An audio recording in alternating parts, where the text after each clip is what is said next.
Kevin, what's going on? Are they, I see everyone leaving.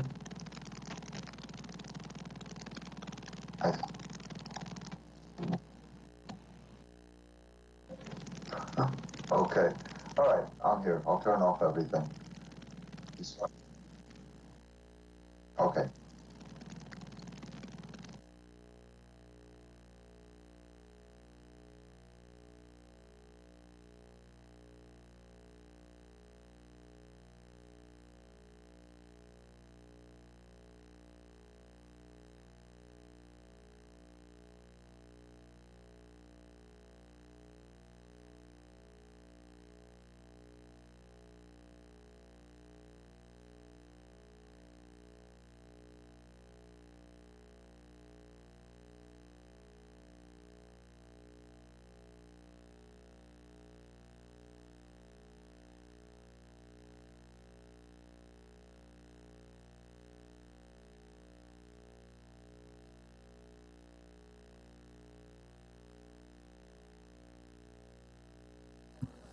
Test, test.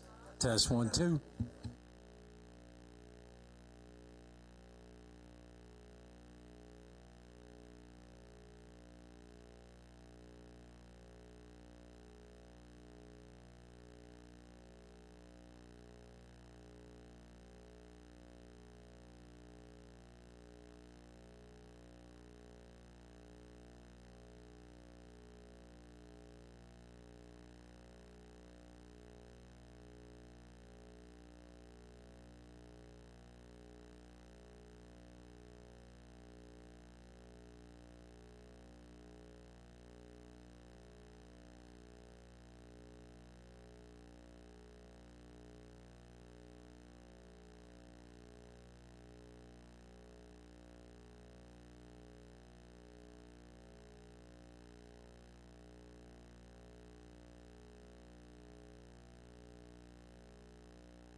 I'm inviting all legislators into the chambers, and we will begin our meeting.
I am going to call the meeting to order and ask Legislator DeRidgie Whitten to lead us in the Pledge of Allegiance. Please rise, everyone.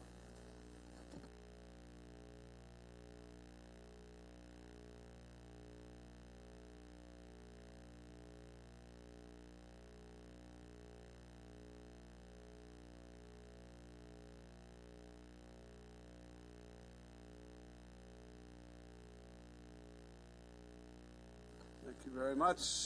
Mike, could you call the roll, please? Thank you, Presiding Officer. Roll call. Deputy Presiding Officer Howard Coppell. Here. Thank you. Alternate Deputy Presiding Officer Denise Ford. Legislator Sheila Bino. Legislator Carrier Salage. Here. Thank you. Legislator Deborah Muley. Legislator C. William Gaylor III.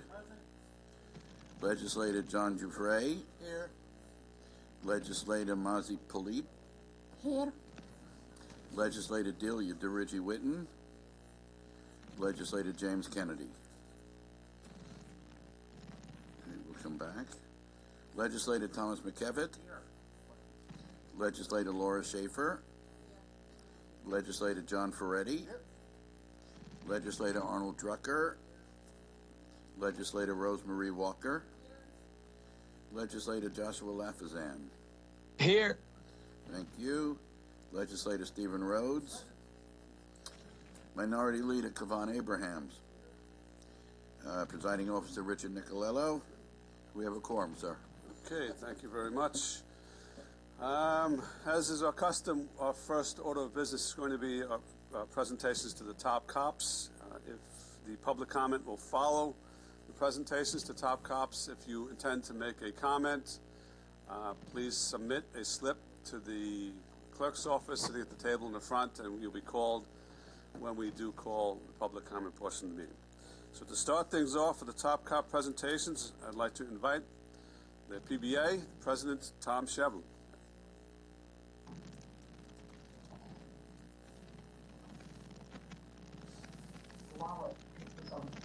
Okay, thank you. I'm going to restart this computers. The videos. Why?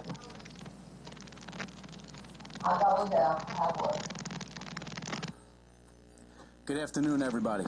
Thank you for having us. I hope everybody's having a great day. Thank you.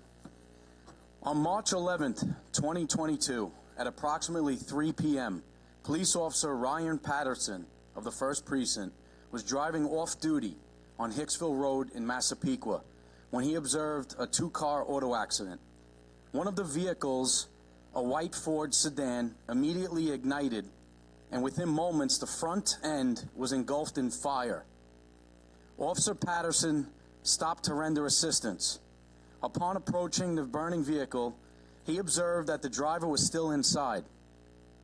Officer Patterson, with complete disregard for his own personal safety and well-being, gained entry to the front driver's side door where the occupant was located. He then engaged the occupant, who was conscious but disoriented. It quickly became apparent that the driver was not able to get out of the vehicle on his own. At this time, the fire that had engulfed the front was now spreading to the cabin. Officer Patterson knew he had seconds to act before the fire consumed the interior of the vehicle with the driver inside. After multiple attempts, he was able to pull the driver from the vehicle and to safety. The driver was treated at the scene by Nassau County police medics and transported to NUMC for further medical treatment. For his courage, swift action, and dedication to serving others, the PBA is proud to honor Ryan Patterson, Legislative Top Cop for April 2022.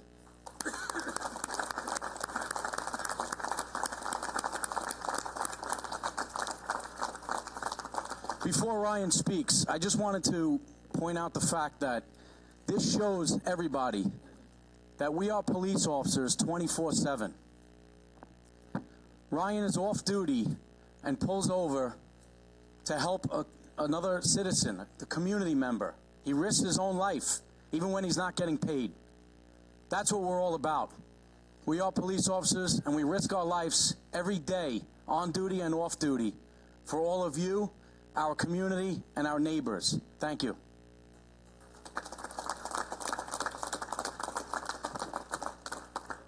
My family and I would just like to thank you for this prestigious award, for recognizing my actions as well as all my fellow brothers and sisters on the job. Thank you.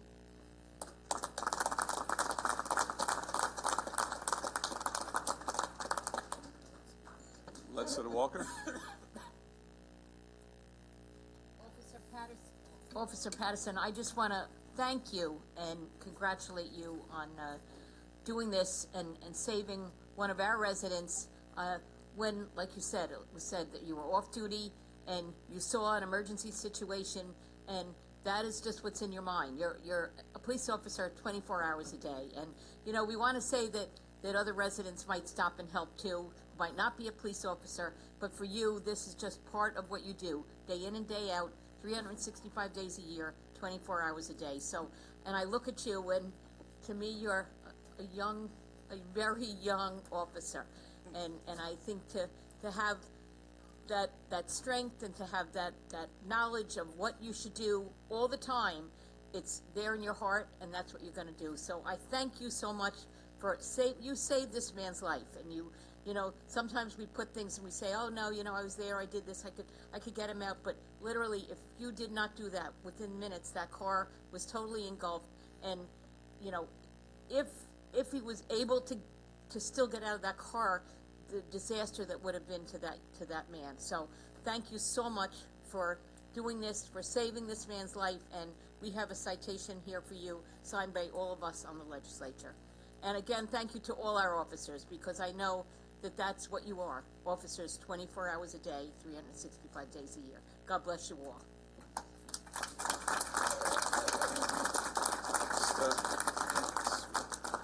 I just wanted to mention that he is the proud son of our recently retired first vice president of the PBA, Peter Patterson.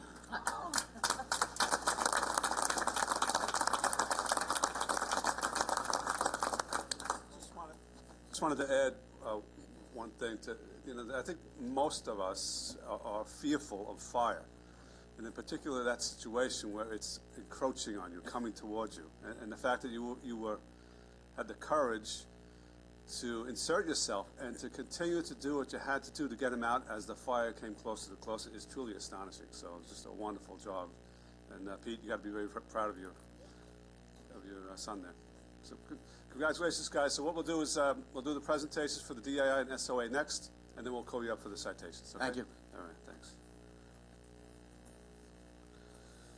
For the Superior Officers Association, President Rick Frasetti.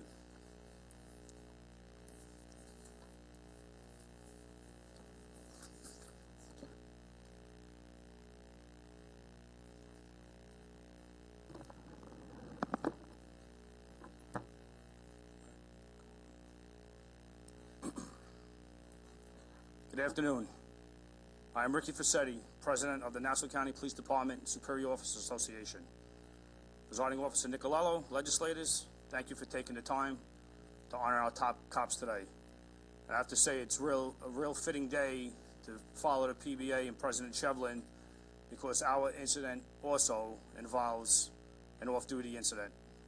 So, as you realize, the SOA does not present every month, as we are supervisors, and our job is to do just that, supervise. But this month is extraordinary. We are here to honor Sergeant Jimmy Lee, a 28-year veteran of the NYPD and Nassau County Police Department. On March 23rd, at approximately 2:30 in the afternoon, Sergeant Lee was off duty, walking on the boardwalk in Rockaway Beach, Queens. Sergeant Lee observed a subject firing a gun towards the beach. Sergeant Lee then immediately called 911, giving a detailed description of the subject and what the subject was wearing and his location, while continuing to follow the subject at a safe distance and all the while keeping 911 operator updated on the continuous location of the subject. The subject continued to fire numerous times toward the beach. Unfortunately, the police cars passed by and responded to the wrong location. At one point, the 911 operator tells Sergeant Lee that she's going to hang up. And Sergeant Lee, tells her, but orders her not to hang up and stay on the line with him. Sergeant Lee then directs the operator to have the police cars respond to specific locations so they could surround the subject and trap him in. At this point, Sergeant Lee now observes a pedestrian walking on the beach as well as one riding a bike on the boardwalk. And the Sergeant Lee then observes the subject firing again. It is then Sergeant Lee realizes that the civilians are in danger and makes the decision to put himself between the civilians and the subject. He then decides he has to take action to make sure these civilians are safe. Sergeant Lee, with his shield out and his gun drawn, yells, "Police don't move," just as we are trained to do. The subject then comes towards Sergeant Lee in an aggressive manner. Sergeant Lee then, with one hand, takes the subject and puts him against the boardwalk railing, trying to control the subject, while all the while knowing that the subject has a gun. The subject, at one point, places his right hand in his pocket, and Sergeant Lee was certain that's where the gun was. The subject then pulls out the gun and, thank God, decides to toss it away. The struggle continues, and the subject then breaks free, and a few moments later, the NYPD shows up, and after a brief foot pursuit, they place the subject in custody. And while that's happening, Sergeant Lee picks up the telephone that he was on and tells the 911 operator to make sure that the officers know that the gun was thrown away, that there could be no accidental shooting. To have the mindset to do that just is unbelievable. This whole incident lasted about 7 minutes. 1 minute Hey, Chris. is an eternity. 7 minutes I can't imagine what 7 minutes is like when you're fighting with somebody, struggling with someone that has a gun. I want to commend Sergeant Lee for his brave actions while off duty and his unbelievable restraint. When I spoke to Sergeant Lee numerous times, I asked him, how did he restrain from shooting? I've been a police officer a long time. There's no doubt in my mind, I probably would have fired my weapon. Unfortunately, in today's day and times, Sergeant Lee's comments to me, well, he didn't want to be Monday morning quarterbacked or second guessed. Sergeant Lee was in all the rights to shoot this subject when he pulled out that gun, and he didn't. And I still cannot believe that he was able to do that. One split second, and things could have turned out very different. A half of a, not even a tenth of a second, the subject could have shot Sergeant Lee, and we would have been attending his funeral, possibly. It is unbelievable how he did this, and it's in my mind, it's mind-boggling. I would just like to note that Sergeant Lee was injured during this struggle, but is back to work full duty, and Sergeant Lee is also a first responder that spent many days and hours after Ground Zero. Thank you very much for taking the time.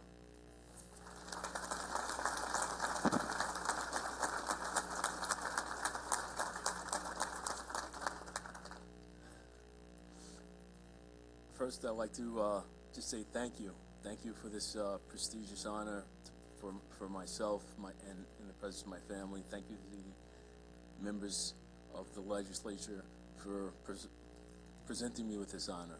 I also want to say thank you to God that things worked out the way they did. Thank you again to the SOA, the police commissioner, and thank you again.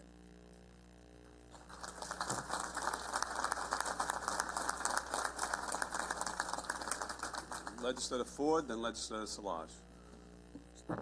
Good afternoon. President Fischetti, you said it best. It is a very sobering moment and thought about what you went through that day. The fact that you were able to size up a situation with somebody with a gun and to be able to follow yourself through with a phone call to 911, to be able to get the police to come back, all the while just keeping your eye on this person, and then to make that split-second decision when you saw pedestrians or other, private citizens coming your way, and to make that choice that you were going to put yourself in harm's way to protect them. And it just is really, there are no words to say. I mean, you truly, truly are a hero, somebody who has lived by, I guess, this mantra that you knew as a police officer what your duty would be. So you are like basically that ultimate type of guy, I guess, that you really, you just underscore the professionalism, the dedication, and just so many wonderful attributes and qualities that a police officer actually has.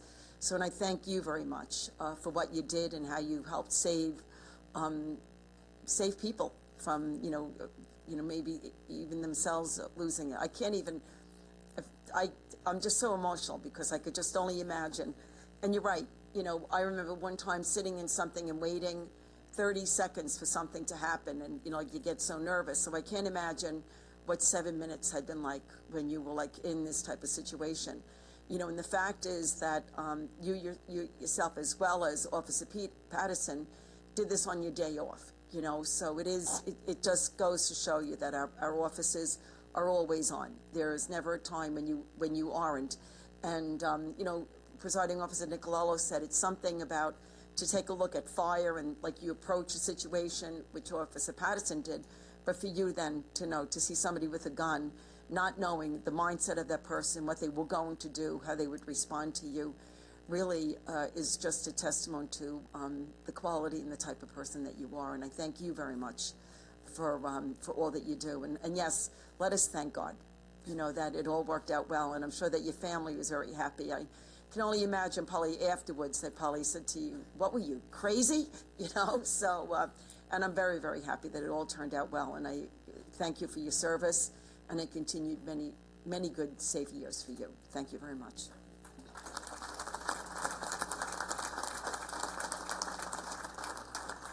Legislator Szilagyi, he's on remote.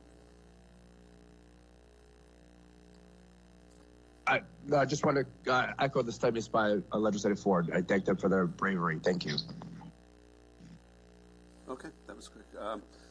You know, I mean, the one thing I just took note of is obviously the incredible courage that you showed, but to be able to manage that situation while on the phone with the NYPD, while keeping track of the suspect, while restraining yourself and making sure that the civilians weren't harmed.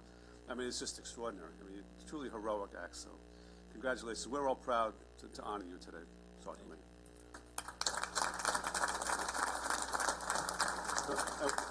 And Arnie Drucker, Legislator Drucker.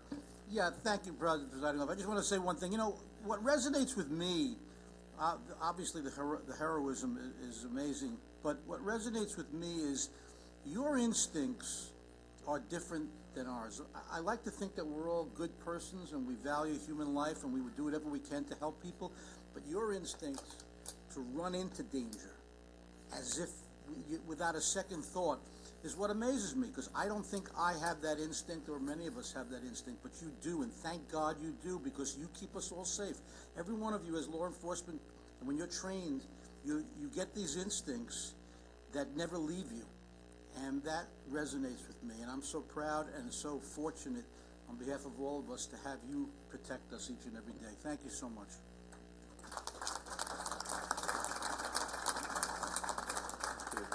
Thank you very much, and we'll have you come up in a couple of moments to take a photograph. Thank you. Thank you again.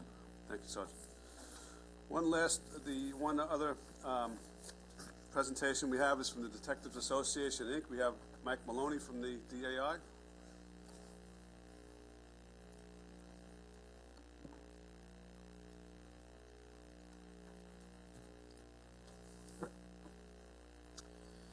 Thank you to Presiding Officer Nicolello, Minority Leader Abrahams, and the full legislative body for honoring Detective Lieutenant Brian Kohlmeyer, Detective Sean Burns, and Detective Christopher Smith.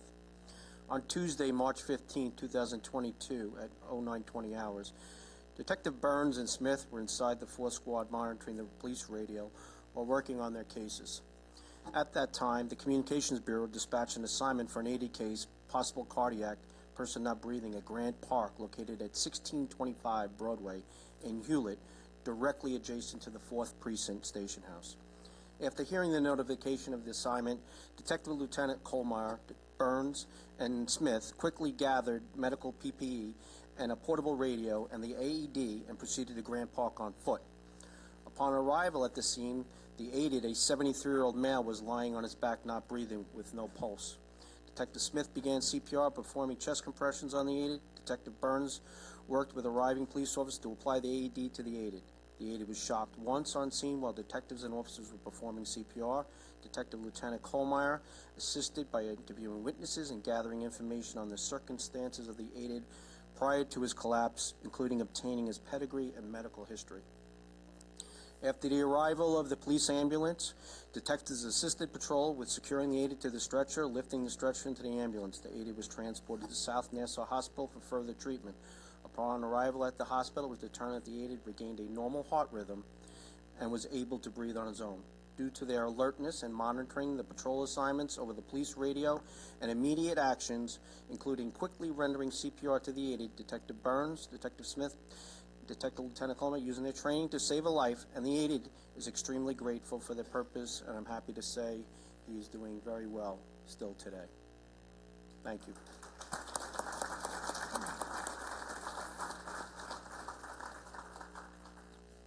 On behalf of myself and the two detectives with me, we'd like to thank you, and we appreciate being honored today.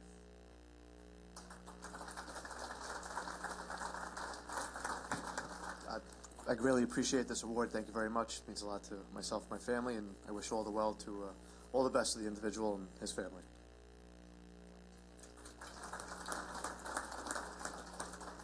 Yes, it's a great honor to be here, so thank you very much. And we have a great outcome, and we are pleased to hear that the gentleman is doing just fine. So thank you.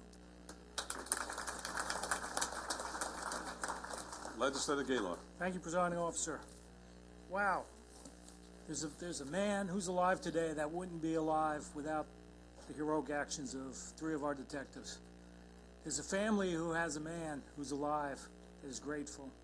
There's a community in Nassau County grateful knowing that our police officers run to harm's way, run to where they need to be to protect all of us. Situational awareness, outstanding, okay? To hear the call come in through the precinct, to grab the gear, to run, and it's no short distance, it's got to be a quarter mile, a half mile, or whatever it is, to run to the scene, to come upon a man who's, for all intents and purposes, dead, and bring him back to life, that's heroic. So the county owes you a debt of gratitude, and we're grateful for your actions. You definitely are, as well as Officer Patterson and Sergeant Lee, dedicated public servants who put your lives above, at risk in order to protect all of ours. So I thank you. Your decisive actions saved somebody, and we won't forget that. You guys are truly heroes. Thank you again. All right, we would like to invite all the honorees to come up for a presentation.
Okay, I'm going to ask all legislators to return to their seats, please.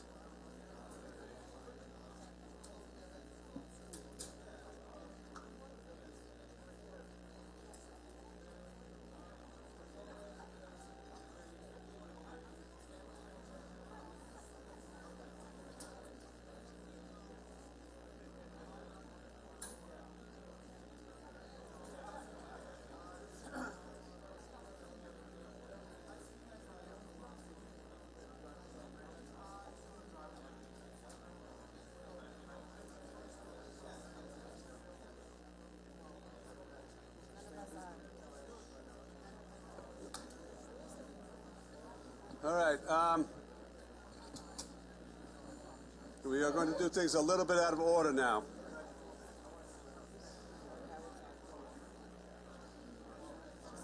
All right. We will have the public comment in a moment, but first, we are going to consider a motion to suspend the rules. Why are we suspending the rules? Several items were filed within 17 days of the legislature, so in order to consider those items today, we need to suspend the rules of the legislature. The three items in particular are 2 appointments to Nassau Community College and a home rule message on behalf of the fire marshals. So, I'm going to ask for a motion to suspend the rules. Moved by Legislator Walker, seconded by Legislator Gaylord. Any debate or discussion on suspending the rules? Hearing none, all in favor signify by saying aye. Aye. Those opposed? Carries unanimously. All right, the rules are suspended. Now we'll go back to public comment. First slip I have is from Pat Boyle, Coalition of Youth Service Agencies. Hi, everyone. I have to say it because I'm feeling it. I know you kind of see me coming back up here again and again, month after month, and you must be saying, here he is to whine again about money. You know, the reason why I do it is because I kind of feel that the legislature is an important cog in the wheel of government in Nassau County, and I really want you to know what's going on. I'm going to try to get younger people to come here. I'm going to try to get other faces to pop up, but we'll worry about that down the road a little bit. Let me give you a little bit of a timeline about ARPA money. We were told in May of 2021 that ARPA money was going to be coming into the county and that it would be distributed amongst different persons. We were told, as far as youth service agencies were concerned, that we would receive a request for that funding and we did, in June of 2021, and that decisions would be made. The request was at 20% of our contracts, which for some of us is a very substantial amount of money, and we were very happy to be able to get that because our expenses had risen through COVID so high. I could just give you one example of what happened to us is that we went to a virtual homework assistance program that had other things going on with it, but we saw what was happening in the schools when they had classrooms of 20 kids and one teacher trying to teach the 20 kids. It was extremely difficult. They really couldn't do it. So what we did was we did it individually or with 2 kids at a time, which meant hiring more workers to do it, and there was an expense involved. So we were very happy to hear about this ARPA money that was coming down because it was perfect. It was COVID related. It was all there. In the beginning of June, the requests were put in, and this was supposed to be emergency money. It was supposed to move quickly, but you all know that. We were supposed to then, after we got it, we were supposed to receive the money in September of 2021. We did not receive the money in September of 21. And October went by, November went by, and December went by. We kind of knew that that was going to happen with the change of administration. Now we're in a new administration, and the time is, still ticking, and we still haven't seen any of that money. And now we were told last week by both the executive director of the youth services and also by people within county government that all of our agencies all of our youth service agencies had to be vetted first to find out whether or not they should get this money. Now, I know my agency has had a contract with the county for 40 years. I think we're doing what we're supposed to be doing. We've been, people have come out to look at it and do that. And the ARPA money that we were going to receive was really kind of replacing any increase that would come out of the budget. I'm sorry about the time. I'll end with it in saying that we really need this money, and it's not moving. And the vetting process now, to us, is just kind of a waste of time. We're doing what we're supposed to be doing. We've had people come to our agencies and look at our agencies and see that we're doing what we're supposed to be doing. So if there's anything that you can do to get this ARPA money moving, the Controller's Office said they'll send it out as soon as they get the opportunity to, but they're being told to hold it right now by the administration. We do have a meeting with the Deputy County Executive for Health and Human Services scheduled for May 3rd. So we're hoping that we can get some more clarity there, but I really do think that, the legislature could push a little. We have been pushing on this, and we have been following up, and we're looking for the same answers that you're looking for. So May 3rd is next week. So we will be pushing on our end to get that funding released and get it into your hands as soon as possible. I appreciate that. And I'll let John Jaffery know what goes on with regard to the meeting with the Deputy County Executive so that he can pass it along to you. Okay. Thanks very much. Appreciate Thank it. you. Thomas Watson from Wantor.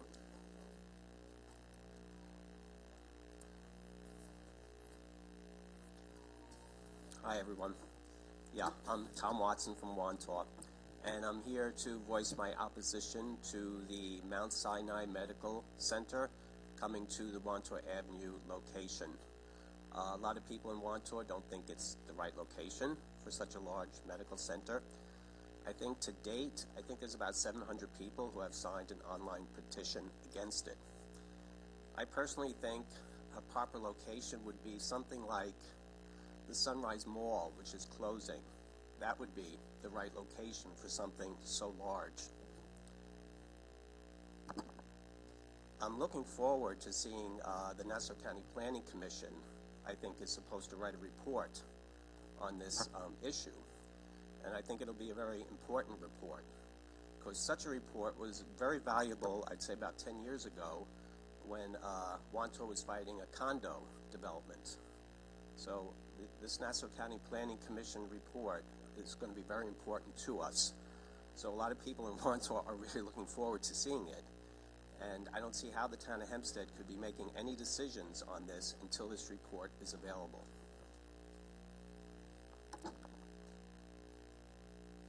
I know that Lauren Curran is now on the Mount Sinai board.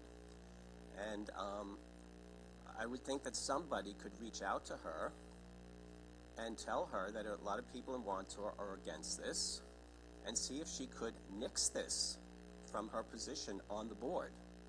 I know this issue of Mount Sinai coming to the Wantor Avenue location has been bubbling for about 5 years. So Laura Curran was on this board, when, this has been bubbling. So she obviously knows it from now 2 perspectives. She was on this board, and now she's on the Mount Sinai board. So I know she knows Wantor. She's been to Wantor many times. And I think she probably knows it's not the right location. So I hope she can use her influence on the board also to nix this. So I'm hoping somebody up here can give her a call.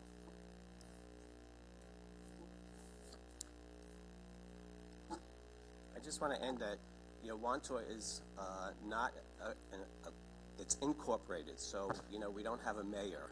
So our basically mayors are you and the town of Hempstead. So we do really rely on the county government and on the town of Hempstead government to sort of do right by Wantor, and that's what I'm asking. So I really appreciate your attention. Legislator Rhodes. Yeah, Tom, first off, I want to say thanks for coming in and discussing the topic here at the legislature.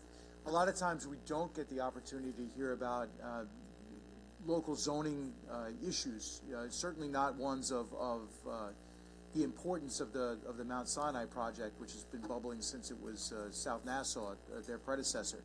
I share your concerns, and I've voiced those concerns as well. It's a project that, while we would love to see a medical facility, and there certainly is a need for it, anytime you have development like this, it has to be done with respect to and in conjunction with the community that surrounds it. It's not that it's a bad project. It's just not a good project at this particular location, given the scope and size of it.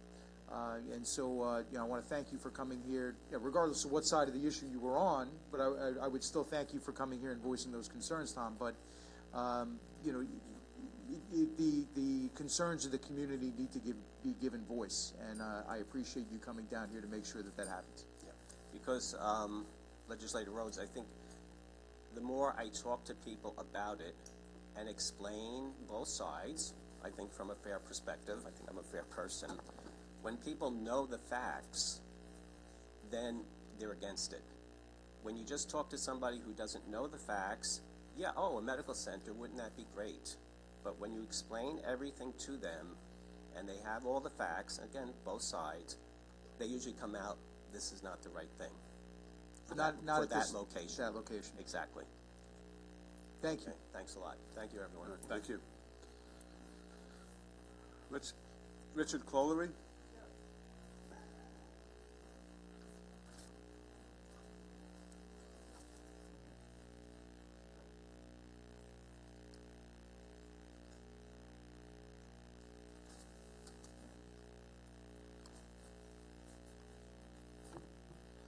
Hello. To the members of the legislature, first of all, I would like to say thank you for helping me get on the Nice Bus mailing list. Because of this, I was able to attend the TAC meeting online that they were hosting. For this, I am grateful to the legislature, even though in the eyes of certain party members, I could be a pain in the rear because of the issues that I bring up every month. From what I learned at the meeting, the state will theoretically help NICE with maintaining current bus service through the state budget process to a certain extent, along with whatever you give to NICE. They have also talked about something called the NICE mini bus service, which through the app, or a new one, a person can call for a small bus in areas that have had their bus lines cut and allow them to go to areas where there are bus service. However, right now it's going through an experimental phase, not unlike a similar one under Laura Kern's on the service that Lauren Kern advertised one day. Anyway, however, it's being used in an area, an area that I don't live in, which to me is not fair. We as a country right now are dealing with high gas prices. Needs to find a way to help increase funding for the buses so that other people can go to places where they need or want to be at. We also need to find a way to increase the number of areas the NICE mini bus service can operate in, especially along routes that were cut, which includes the N47, N50 corridor and the N73-74 corridor along Houston Avenue, north of Hempstead. Anyway, if you people truly care about the state of Nassau County, then please find a way to increase funding for the buses. Thank you and have a good day. Okay, thank you, Richard. Any questions? No, we're good. I have two other slips, both of which relate to the LIPA settlement, so unless you, Richard, Shuren, and Jessica Cohen have to leave early, I'll wait to call these when we do the settlement. Is that all right with you? Okay, all right. All right. So we have, we'll do the consent calendar. We're going to call the nominations after the consent calendar. The consent calendar is the items that went through committees 2 weeks ago, and the minority and majority have agreed that no further debate or discussion is needed at this time on these items. Item 3, Ordinance 23, 4, Ordinance 24, Item 5, Ordinance 25, Item 6, Ordinance 26, Item 7, Ordinance 27, Item 11, Resolution 55, 12, Resolution 56, 13, Resolution 57, 14, Resolution 58, 15, Resolution 59, 16, Resolution 60, 17, Resolution 61, 18, Resolution 62, 19, Resolution 63, 20, Resolution 64, 21, Resolution 65, 22, Resolution 66, 23, Resolution 67, 38, Resolution 82, 39, Resolution 83, 40, Resolution 84, 41, Resolution 85, 42, Resolution 86, 43, Resolution 87. Those items are moved by Minority Leader Abrahams, seconded by Legislator Ford. Any debate or discussion? Hearing none, all in favor signify by saying aye. Aye. Those opposed, they all carry unanimously.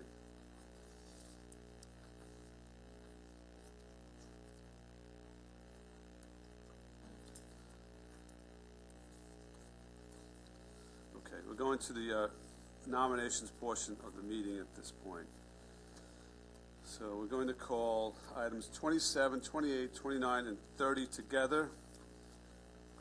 These are resolutions to confirm the county executive's appointment of Florestano Girardi to the Assessment Review Commission, Laura Monfiletto to the Assessment Review Commission, Mark Stone to the Assessment Review Commission, and Rocco Tortino to the Assessment Review Commission. They're moved by Legislator Giuffre, seconded by Legislator Gaylor. That puts those items before us. So I would like to invite up Mr. Girardi, Ms. Monfiletto, Mr. Stone, and Mr. Totino.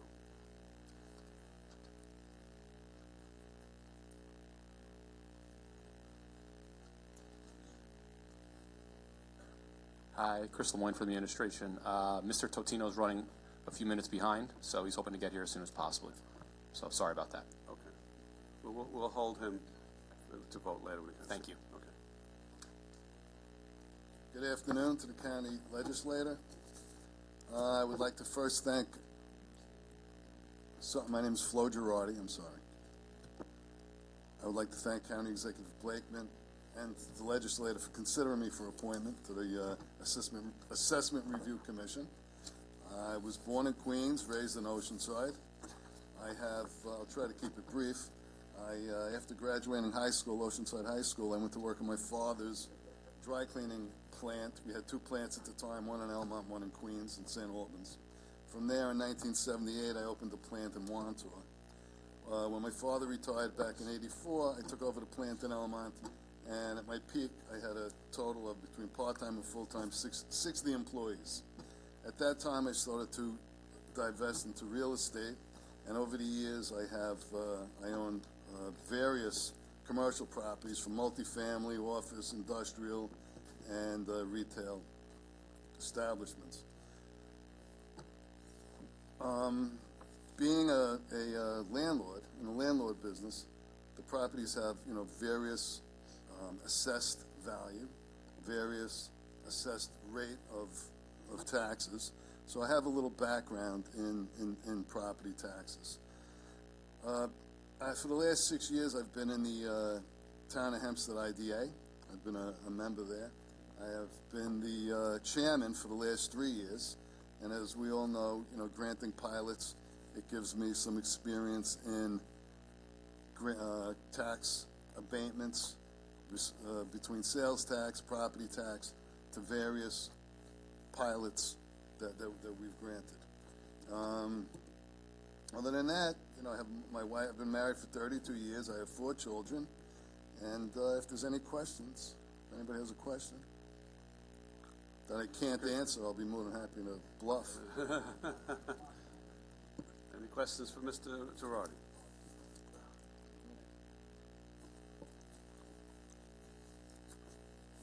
Okay, thank you. Thank you. Next is Ms. Monfiletto. Good afternoon. I'm Laura Monfiletto. Thank you for the opportunity today to the legislature and to County Executive Blakeman. I grew up in Elmont, New York. I went to Sewantica High School, where in my senior year, my mom, who also works in the guidance office, got a phone call from an alumni and said, looking for a young student to come work for a title insurance company as a report typist. My mother said, I have just the person for you. And I started my senior year in high school typing title reports for a title insurance company. At that point, I didn't know what title insurance was. And I worked through my 2 years at Nassau Community College and wound up working there for another 4 years. The vice president of the company then decided to open his own company and asked me to go with him. I've been there since, so I have 31 years experience in title insurance. I've learned every aspect of the business. Starting off as a typist, I learned how to read titles, policies, closings, some estate work. So I'm very familiar with taxes, which is a big portion of the title insurance. I have 2 children, one son that goes to Kellenberg. He's a freshman, and my daughter is a junior in Oceanside High School. I live in Oceanside High School. I live in Oceanside, and that's about it. I thank you for the opportunity today. I really appreciate it. If you have any questions. Okay. Any questions? Good, thank you. Thank you very much. And Mr. Stone? Good afternoon. How is everybody? Good. Okay, my background, I live now in Merrick. I grew up in Valley Stream. My background is I owned a mortgage banking company for over 20 years out on Long Island. Grew it to have over 200 employees through numerous states, 18 states throughout the country. I'm very, very familiar with the appraisal system, dealing with Fannie Mae and Freddie Mac, and also selling loans to the FHA and other governments and other banks such as Chase and Citi. So the most important thing, besides the person qualifying, clearly is the collateral that we take in, especially with FHA loans where we give, borrower puts down as little as 3.5%. So we are very, very critical of appraisals to make sure they're not overblown, overvalued. I think it's very important to recognize that the appraisal process right now, and I'm still in the mortgage banking business, you could have a house, my own situation, a house to my right was sold for $700,000. The house to the left was sold for $975,000.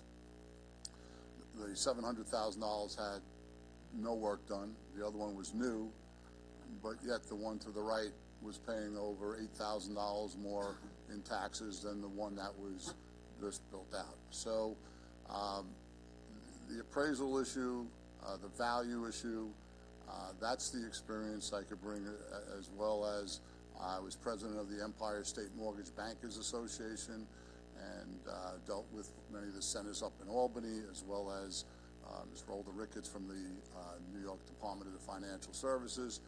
So I just think it's time to look into this and see if we can correct what I believe is unfairness. Any questions? Okay, thank you, Mr. Stone. Thank you. Thank you. Yeah. All right, I'll take a motion to table the resolution nominating Mr. Totino at this time. Moved by Legislator Ferretti, seconded by Legislator Schaefer. All in favor of tabling that nomination signify by saying aye. Aye. Those opposed? Okay, that's tabled. Any debate or discussion on the 3 nominees that are before us?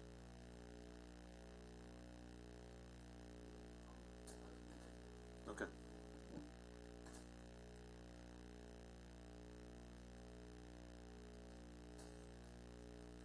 If I could, oh, thank you. First, I want to thank all 3 of you for willing to participate in the process and be here today. I think, obviously when we have a time of when individuals like yourselves that want, I'm sorry, I'm talking, I know it's a little crazy when we're in a mask, but whenever we have individuals like yourselves that want to participate in the process, that's always welcoming. Unfortunately, our side is not going to be able to affirm your confirmation today It has nothing to do with you particular. It has everything to do with the county executive not presenting to us a reassessment plan. In a utopia, a perfect world, or even close to one, we would like to see a reassessment plan and hear your philosophical beliefs on reassessment and be able to make a better decision. The county executive has not presented us a reassessment plan to date. Also, in the assessor side of things, not where you are, we're in the Assessment Review Commission. Robin Laban, his term as acting assessor expired on April 11th. So it then feeds into the perception, or unfortunately the reality that this administration either has a plan and is not being forthright with it, presenting it to the legislature, or doesn't have a plan at all. And I would think that it would be more prudent to be able to have a plan, review the plan, hear from distinguished individuals like yourselves, and then be able to see how we want to vote on your particular appointment. To this date, the county executive has not presented any plan, and the fact, as I said before, Ms. Laban's term as county assessor, which is on another side, but it addresses the issue of assessment, has expired. So we're concerned about the direction, the transparency, and how this particular administration wants to move forward. And from that standpoint, we're not going to be able to support your confirmation. If the county executive was to present the plan to us, and we had a chance to review it, and sit back and look into your resumes a little bit in greater detail and understand your philosophical beliefs on how you would execute your duties as assessment review commissioners, that's the more prudent way to do it. So I don't want you to think that our no vote our vote not in your confirmation is indicative of you personally. It's more addressing the county executive's lack of issue to address a reassessment plan holistically for the county. But thank you. Okay, any other debate or discussion? Hearing none, all in favor signify by saying aye. Aye. Those opposed? All right, it passes by a vote of 11 to 7. So congratulations to all three of you. Look forward to your service on the Assessment Review Commission. Thank you.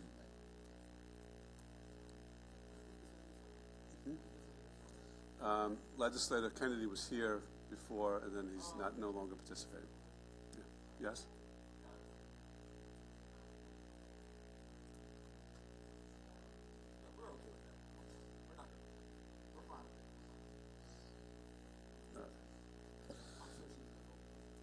I think that's a pretty good bet. Okay, thank you. Next items are Nassau Community College. These are items 24 and 25 and 33 and 34, which are actually two separate resolutions for each of these nominees, appointing them to the Nassau Community College Board of Trustees. But they are, 24 is a resolution, 24 and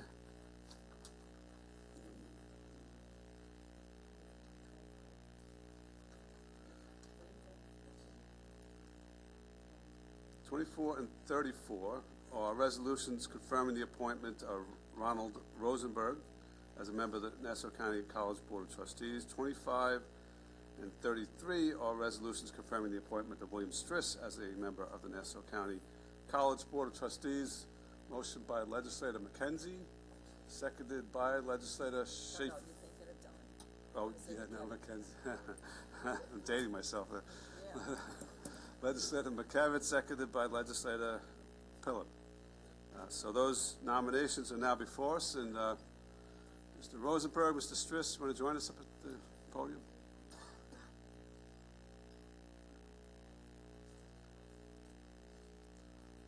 All right, Ferran, first of all, you have to tell us what happened.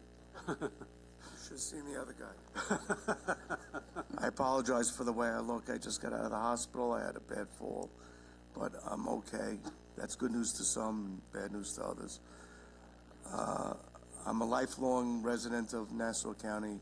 I love Nassau County. I was born here in South Nassau Community Hospital. Grew up on the North Shore. I have a practice of law for the past 43 years.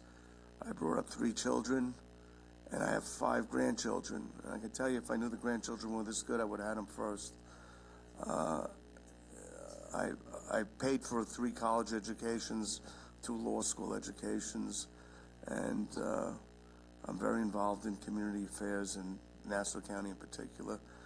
And I am honored that the county executive has bestowed this appointment nomination on me, and I hope to have your approval. Any questions for Mr. Rosenberg? Yeah, okay. Legislator Drucker. Thank you, Presiding Officer. Mr. Rosenberg, thank you for coming down today. You know, your reputation as an attorney precedes you, and I'm very impressed.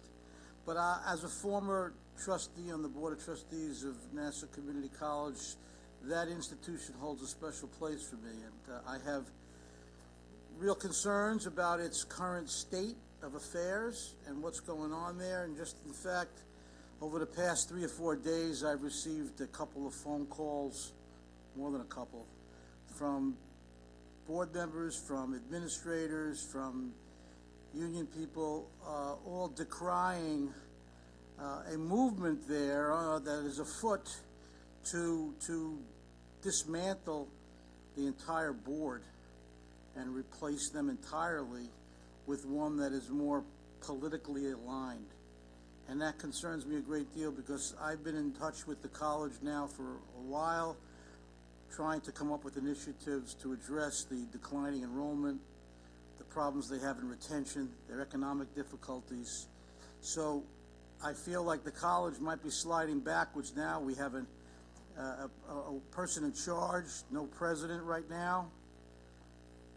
It's in a state of flux, and I'm concerned that new members of the board are going to present themselves with an apolitical agenda that's only bent on improving and trying to, get this college to survive the obstacles that it's facing right now. And that really concerns me. When I was on the board, we were on probation with Middle States. We were in jeopardy of losing our accreditation. And one of the foremost criticisms that Middle States had of Nassau Community College in those days was political intrusion. Political intrusion was something that disturbed SUNY, it disturbed Middle States, and it seems to be permeating the school again. And that concerns me a great deal. So, number one, I'd like to be assured, Mr. Rosenberg, that you are going in there with the expectation and skill set that is going to allow you to serve in that capacity in an apolitical fashion. Can you assure us of that? I can assure you, and I did leave out of my presentation, I represent Five Towns College, who had a similar situation with the leadership of Five Towns College in the Middle States evaluation. I successfully represented them through that evaluation, and they got nothing but high approval since then. So I've been through it once before. I've been through it successfully, and I see no reason why I can't do it again. Whatever I will do to the best of my ability without partisanship. Are you aware, Mr. Rosenberg, that the strategic plan at the college expired on 12/31/21? I did not. I was not aware of that. No. Okay, so the strategic plan that they had expired. So right now the college is without a strategic plan. I'd like to know what you plan, and how would you advance a strategic plan with the college concerning the problems they have in retention and recruitment, diversity and inclusion. Can you talk about that a little bit? Sure. Obviously, I'm not prepared to discuss something I have not been briefed on. I have not been appointed. I am not familiar with it. But it's like any other case that I handle, any other matter that I litigate or transaction that I handle. I will get all the relevant information together, get all the right people assembled, and I will address the problem like I did, as I mentioned before, at Five Towns College.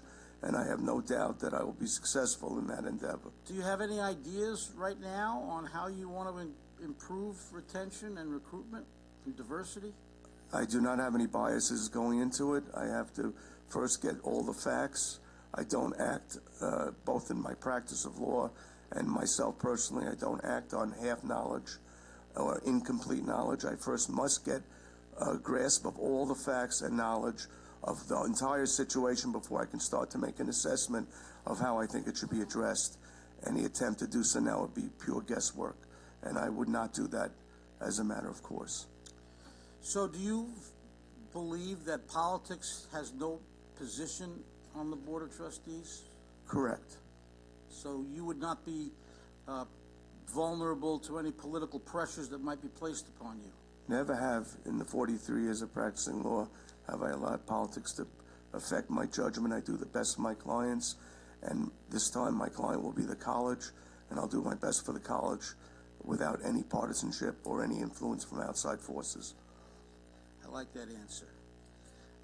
What do you believe is the most important duty of a trustee? To do his best job to promote the college, to improve the college, and to get the best education the college can afford to our students. Okay. That's all I have. Thank you very much, Mr. Rosenberg. My pleasure. Anyone else? Any other questions for Mr. Rosenberg? Okay, thank you. Thank you again for this honor. Okay. Mr. Striss. My name is Bill Striss. I spent my public career in teaching. My wife is also a teacher. We're retired. I live in Valley Stream. I have been a board member for 30 years. I have had, it's an honor to be a long trustee. I have the honor of shaping the Nassau Community College. I thank you for this. Any questions? Thank you, Mr. Striss. Any questions? Good afternoon and welcome. All right, and thank you very much for wanting to take on this position, and Mr. Rosenberg, you as well, and just stay sitting because I hope you feel better, because very brave to come from that to here. So I too, I do love Nassau Community College, and I had the opportunity, along with the presiding officer and some of our other fellow legislators, to take a tour of the, one element of the school, which is the theater and live production and all that. And I have to say that the college is very blessed with a very vibrant and engaged faculty. They understand their needs and they're willing to fight for it. They're willing to advocate for it. So, and they have found partners with many of us here in the legislature. So I look forward to working with both of you and looking to see what we can do to help Nassau County continue to stay in existence and even to thrive. We know that enrollment is down. So, and I'm sure that if we all put our collective minds together, we may come up with some pretty good ideas on maybe changing some things, the way that maybe some of the courses are given. But I just want to make sure that this fine institution continues to be able to provide good quality education. My daughter and my son both had the opportunity to attend, okay? My son decided to spend 4 years there, only because he needed college credits. He knew he was going into civil service. So, but he found that the environment and the classes, just everything about Nassau Community College, satisfied him. He was very happy there. And my daughter spent a year preparing to go away to a private school. So it is a great place, and I look forward to working with you and to making sure that Nassau Community College will be the premier college throughout the United States. Thank you. Thank you. I would just want to echo what Legislator Ford just said. We did have a tour about 10 days ago, and obviously the college is something that we in the county have been very proud of for many, many years. It just offers an education a phenomenal education to so many students who might not get that education otherwise, and it is a great competition to these 4-year schools if someone is interested. But what it was eye-opening in terms of some of the facilities and some of the programmatic needs and the faculty needs that exist at the college. So we're looking to have some new ideas, some energy, some fresh blood in there to hopefully shake things up a little bit and get us moving in the right direction. My understanding is that recently there was a no confidence vote by the entire academic session, the Senate, in a couple of the board members. So, I mean, when you have a unanimous vote, then there's something wrong there. So we need to really go in and preserve this school. It's been said in that presentation that we had many times. It really is a gem in Nassau's crown, and we have to preserve it. I'll do my best. Thank you, Mr. Strauss. Legislator Ford.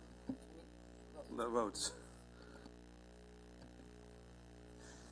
I had the opportunity to participate as part of that tour as well, and I've got to tell you that the passion among the students and the passion among the faculty for that institution is outstanding. And I found it interesting that as part of that tour, it was the faculty and it was the students. It was not a single member of the administration actually came out to meet our delegation from the legislature, and I found that to be very strange.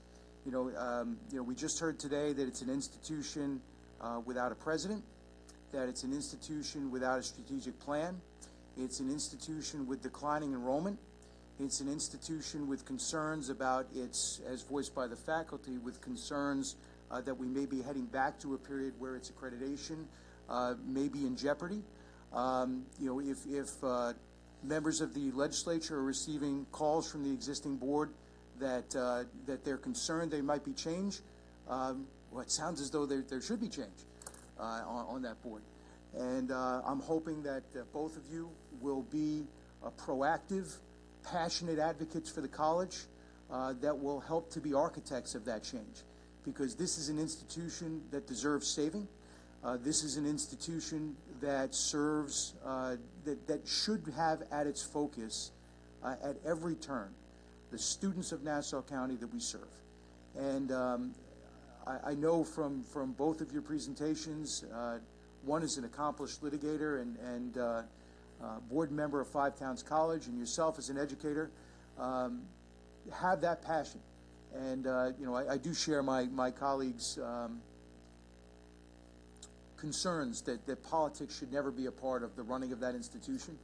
And I know that both of you will keep at your focus the success of the institution and the students that we serve, and I'm looking forward to working with you. Just one slight correction. We did have, before you joined us, Legislator wrote on the tour, Adrian Kerrigan from the administration was there, and then later on there was somebody from Buildings and Grounds.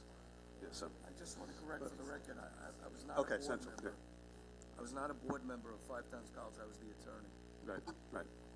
Thank you. Legislator Muley. Thank you, Presiding Officer. I certainly echo all of my colleagues' concerns and wishes for the Nassau Community College. This comment really is not towards the candidates. I keep hearing about this tour, and I do not believe that anyone from our side was invited to a tour, and so I'd like to put it on the record that if something like this happens in the future, that we at least receive an invitation. Thank you. It was arranged by the faculty, and actually they invited me, and then a couple of legislators joined in. But I would reach out to the president. She would be thrilled to have as many legislators as possible go on that tour. So whenever you have the time, they'll bring you over there and see exactly what we saw. Okay, thank you. I guess it's just a general comment, just to make sure that that we receive invitations that are gone out. Okay, thank you. Let's talk. You want to add something? Yeah, just a couple of things, Mr. Spitz. Thank you for being here too. I'm not going to make you answer all of the tough questions I asked Mr. Rosenberg, but I'm hoping that you have similar answers. You know, just to comment quickly on Legislator Ford's comment, the college has a tremendous course handbook. The variety of courses that they offer is outstanding. The problem that they have is purely economic, and they don't have enough faculty.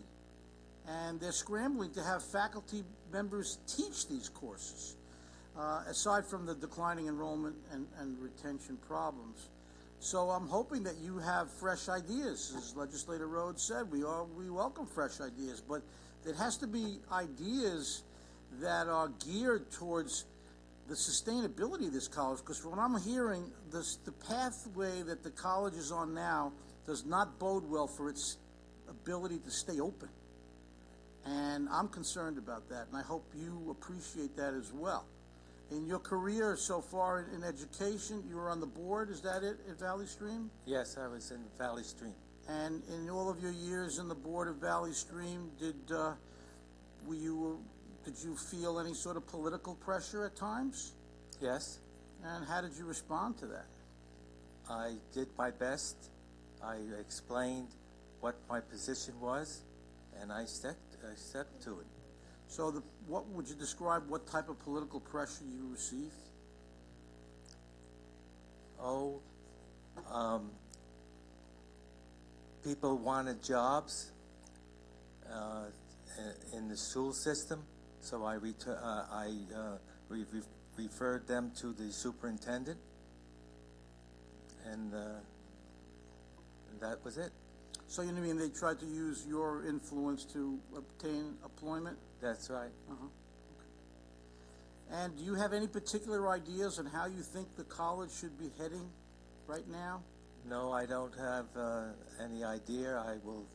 I will listen. I will listen to my fellow trustees and come up with a plan. Okay, thank you. Legislator Division Witt.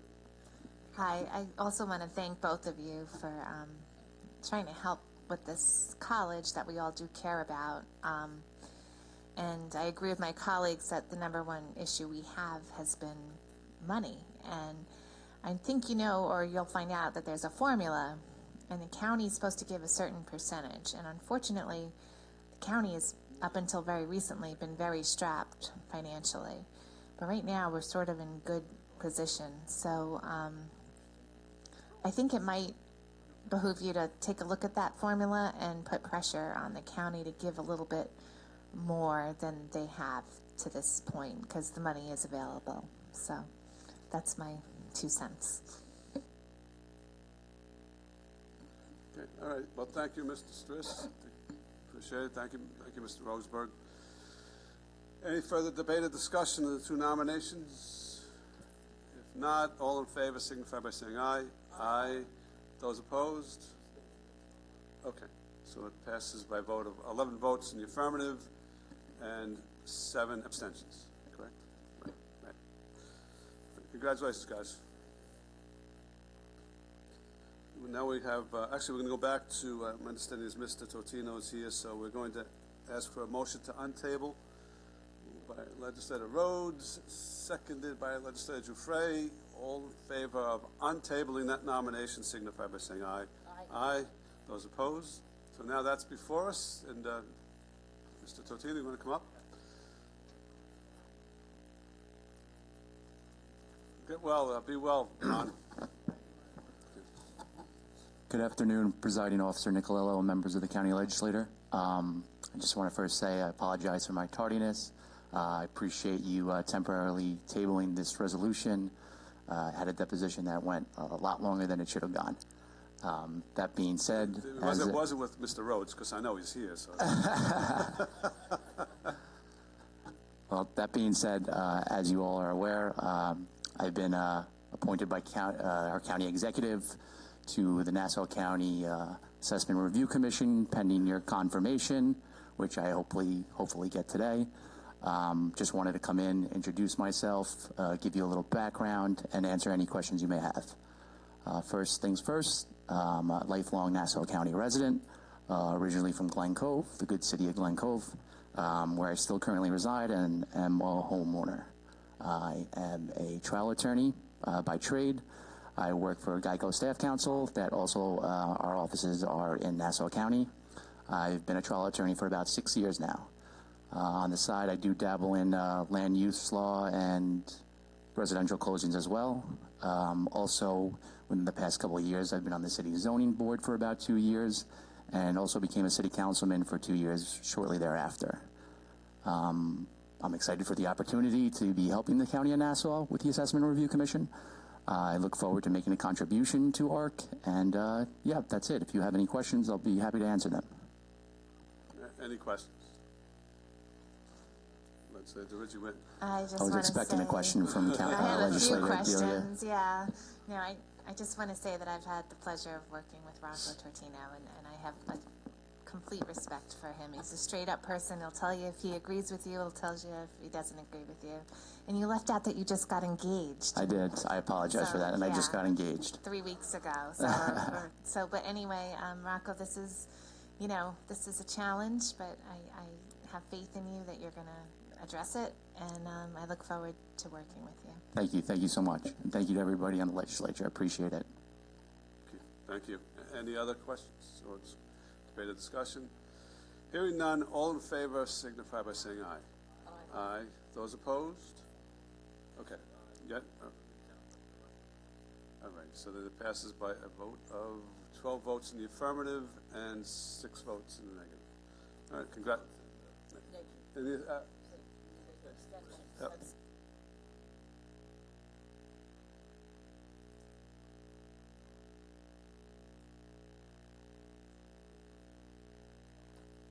All right, so that's 12 votes in the affirmative, 6 abstentions, and it passes. All right, congratulations, Mr. Totino. Next appointments are to the Planning Commission. We have items 31, 31 and 32 I'll call right now. These are resolutions confirming the county executive's appointment of Murray Foreman and Reed Sakowicz to the Nassau County Planning Commission. Moved by Legislator Ferretti, seconded by Legislator Gaylord. Those two are before us. But in the meantime, so we can consider all these together, we do have an emergency item, which is 125 or 22. It's a resolution confirming the Nassau County Executive's appointment of Condon Sharona Kalati to the Nassau County Planning Commission. So we need a motion to establish an emergency. Moved by Legislator Walker, seconded by Legislator Ferretti. Any debate or discussion on the emergency? Presiding Officer? Yes. We were under the impression before we provided votes for the emergency that someone was going to come up and justify the need for the emergency. Okay. For administration.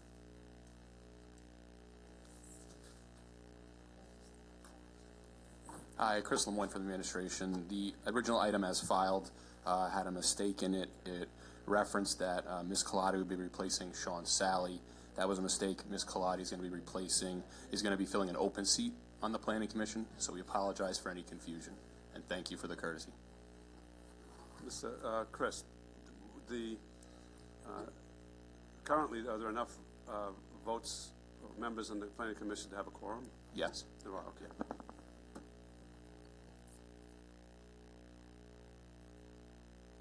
Any other questions?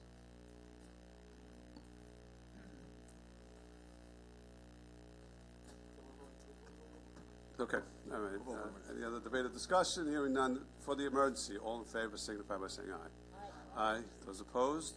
Okay, the emergency is established, so I will call the item 125 of 22, resolution confirming the county executive's appointment of Condon Kalati to the Nassau County Planning Commission. Moved again by Legislator Ferretti, seconded by Legislator Giuffre. So now all 3 of those appointments are before us. Come on up. How you doing, Reed?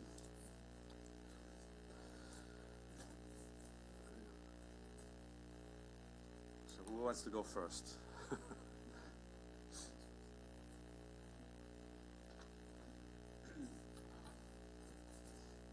Hi, my name is Condon Kalati.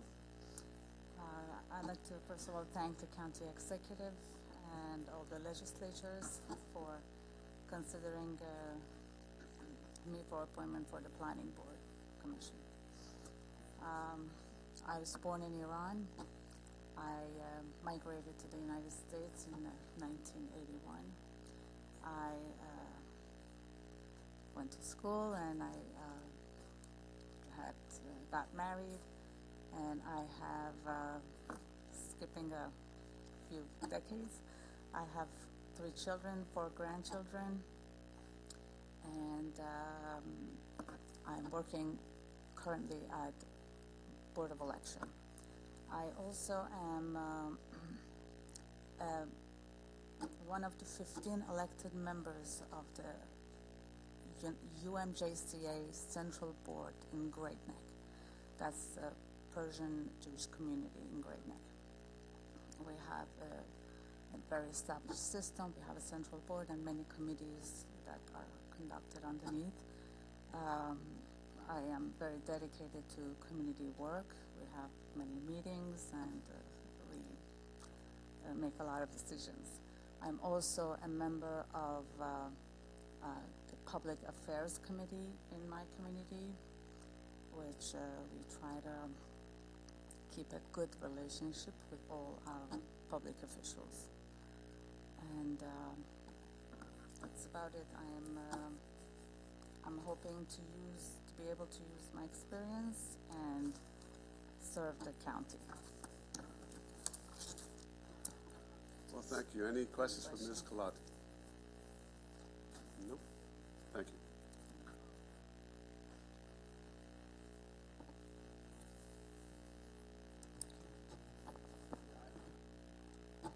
Good afternoon. My name is Murray Foreman.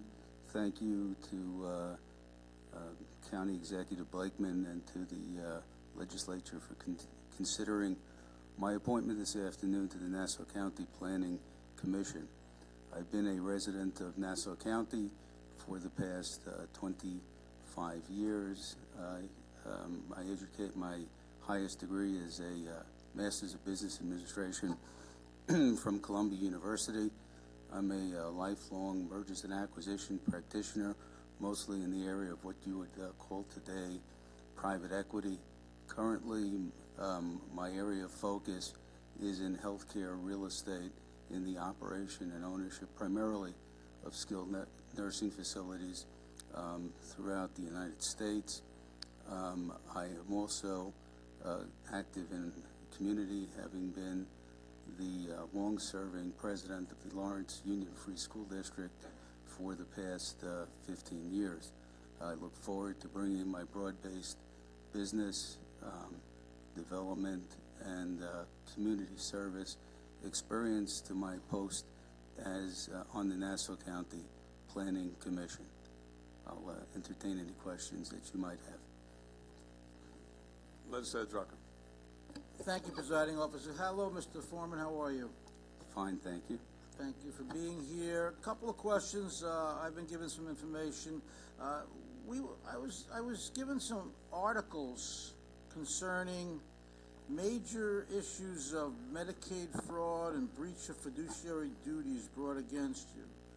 Specifically, a press release from the FBI from 2010 indicates that the federal government accused you of involvement in a multi-million-dollar Medicaid fraud scheme. Is that true? Unfortunately, anybody who's been in the healthcare business has, from time to time, been subject to claims that are brought by what is called KETAM, which is basically a bounty system where the individual people can bring a cause of action. That specific item that you referred to, if you read the rest of the press release, was settled without the admission of any guilt, and it's so there's really nothing to say. I mean, clearly, I deny all claims, and that was it never proceeded.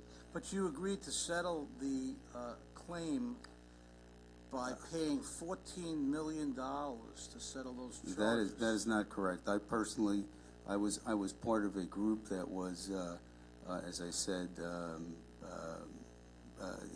that was a subject of this, what they call a KETAM action. And again, if you'll read the press releases in detail, I personally did not pay one penny towards that settlement. But you were involved in that settlement, though? Just as, yes, similarly as allegations were made, I was also involved in the settlement.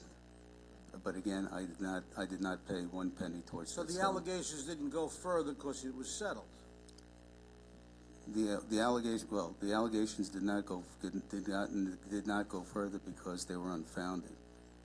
But yet somebody paid $14 million to settle those allegations. Somebody did. Did you know who it was that paid these $14 million? That's confidential. You can't share that with us. Cannot. How many years ago did that happen? That was settled in excess of 12 years ago. And that's not a matter of public record, who the individuals were? The individuals are, the entities and the individuals are, if you read the press release, are a matter of public record. That's what I thought. You were also involved in a nursing home problem in which the bankruptcy court findings, they found a diversion of assets, a sham company was created to divert assets to avoid paying $1 billion in wrongful death judgments. Do you know anything about that? Again, that was a, that too was a litigation brought by some very aggressive plaintiff's attorney, which unfortunately is also a risk of the nursing home business, and that too was settled without any adverse finding. Well, one man's trash is another man's treasure, as they say, but you call it the risk of being in the nursing home or healthcare business, but you're still obligated to conform yourself to legal activities, correct? That is correct, and I have, as I stand here today, I am unimplicated in any of the type of activities that you are speaking about. The bankruptcy court findings, I think, named you in those findings. Again, those were allegations. Those were not findings. Those were not entered into judgments. Can you talk about the genesis of what those claims or allegations were about? Again, there were very aggressive plaintiff attorneys looking for a source of payment for some again, what I would say were very aggressive claims. And again, there's probably not enough time here today to really go into the whole the whole story. So, notwithstanding aggressive litigators, you escaped unscathed. Again, I would say that there were no adverse findings. So that is correct. I have nothing further of this witness. Anyone have any other questions for Mr. Foreman? No? Okay. Reed? Anything else? No, you're good for now. Thank you so much. Thank you. Thank you. Like this first up, my name is Reed Sackowich. I am a lifelong resident of the village of New High Park. I've been proud graduate of all New High Park public schools, starting at New High Park Road School and New High Park Memorial High School. I am currently the owner of a plumbing company. I'm a licensed master plumber, Sackowich Plumbing. I also am a partner in the Inn at New High Park, a family-run company business that my family owns. Currently, I'm the chairman of the Board of Fire Commissioners in the village in the New High Park Fire District. I am an ex-chief of New High Park Fire District. I am married with 2 children, a young lady and my son. And I look forward to serving Nassau County and trying to get them to proceed in a great direction. Okay, thank you. Before I open up the questions, I've known Reed for probably 30 years or longer, and I actually knew his father as well before him, and both Reed, his 2 brothers, one of whom was a New York City firefighter, and the other whom is also serving as a commissioner, and their father have been active in serving our community for not just decades, but we're talking 50, 60, 70 years that they've been giving back to the community. So you would be an excellent addition to serving the county. Thank you, Richard. Any other questions or discussion? Okay. Thank you, Reed. We're good. Any debate or discussion before we vote? Yeah. I just want to further expound on my colleague, Legislator Drucker's points in regards to Mr. Foreman. It sounded like Mr. Foreman gave some clarity in terms of the issue at hand, but I really would want to hear, and I'm going to respectfully request that appointment be tabled. I really want to hear from the administration of whether or not they were concerned or even aware of some of the stuff that occurred, some 12 years ago, and were they comfortable with those responses? And it just seems like it seems like a very large issue, and I understand Mr. Foreman had indicated that he didn't pay anything towards the $14 million, but obviously he was cited, and there's some concerns here with the FBI, and I would think I would want to hear from the administration to get a little bit more clarity. I'm just concerned that we don't, start to set a precedent that we're just going to look past this kind of stuff without hearing from the administration when we hear something on the floor that references Medicaid fraud, which I understand, in that business, as Mr. Foreman had indicated, a lot of people are investigated regarding that, but it just seems like the county has a history of stuff like this happening. And it's happened in previous administrations. And it just seems logical to me that rather than just rush and pass it through, it just seems logical that we at least hear from the administration to make sure that they're still, that at least, I would like to know if they're aware, because we discovered it by doing a Google search, because we didn't get a chance to interview Mr. Foreman. But I just want to make sure that they're aware. So either someone come up, or we table it, or we discuss it another time, but to me it just seems to be a little imprudent to move forward after hearing what we just heard, and to find out if they still want to be able to move forward. Well, there's members of the administration here, they're upstairs, nobody's approached us and said we're withdrawing this nomination, so I mean, that's really not an issue. So, I mean, if you want to make a motion to the table, you can go ahead and do so, but you need a second. Well, I mean, I don't know if Chris Lemoyne is still in the back. I mean, I'm not too sure if he may not be able to comment on it. No, but he may not. I don't know if he's able to comment on what we just heard. I would like to start with whether or not the administration was aware. If the administration was aware, then we can go from there, and then maybe that he can't comment on that part. But I'd at least like to know if Chris, if you don't mind coming up, just to find out. And he may say he doesn't know, which is fine. That's okay. Chris, why don't you come to the microphone and tell us whether or not the administration is withdrawing this nomination? No. Presiding officer, all due respect, Chris Lemoyne from the administration. We're not withdrawing the item. We heard from Mr. Foreman. He explained the factors around the matters that were brought up. So at this time, we're not withdrawing it. So just to be clear, you were aware before it was presented to us today of the concerns of Mr. Foreman? I was not aware. No, not you particularly, but the administration. But the administration obviously has the background on Mr. Foreman and was more than happy to present him for the nomination Understandable. today. Okay. No further questions. We don't even need a table. It's fine.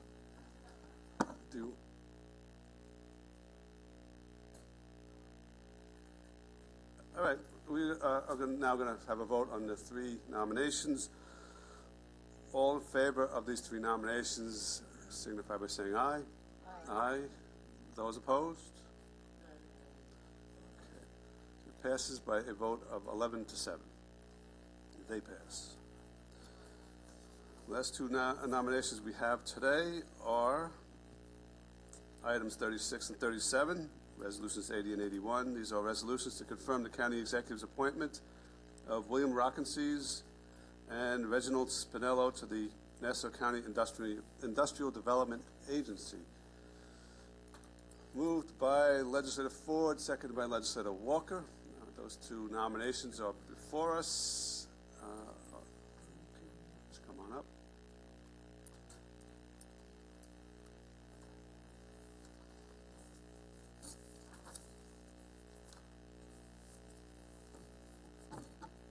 Good afternoon, everyone. Bill Rockensees. Thank you for inviting me here today for the confirmation. Thank you to Bruce Blakeman for nominating me. I believe you have my resume, but just I'll give a brief synopsis. So I'm a civil engineer, graduated from Manhattan College. I have a license to practice engineering in the state of New York. Formerly 30 years of service in municipal government, working for the Village of Freeport, Town of Hempstead.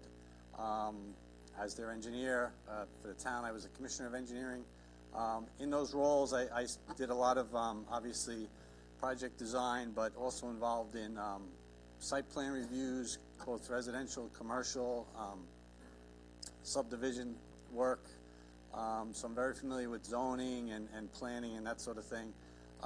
Currently, I work for a private engineering firm on Long Island, H2M. Been there over 5 years. So I feel that my background could help the board or my services. I am a lifelong resident of Nassau County. I live in West Hempstead with my wife. I raised my kids in West Hempstead. Two of them own houses in in Nassau County. If anybody has any questions, I'm here. I look forward to hopefully serving in this role. Okay, any questions for Mr. Rockenstein? Good. All right.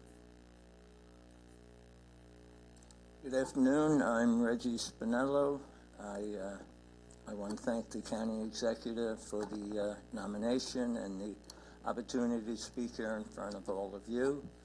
I was a councilman for 2 years in Glen Cove. I was also the mayor for 4 years for the city of Glen Cove.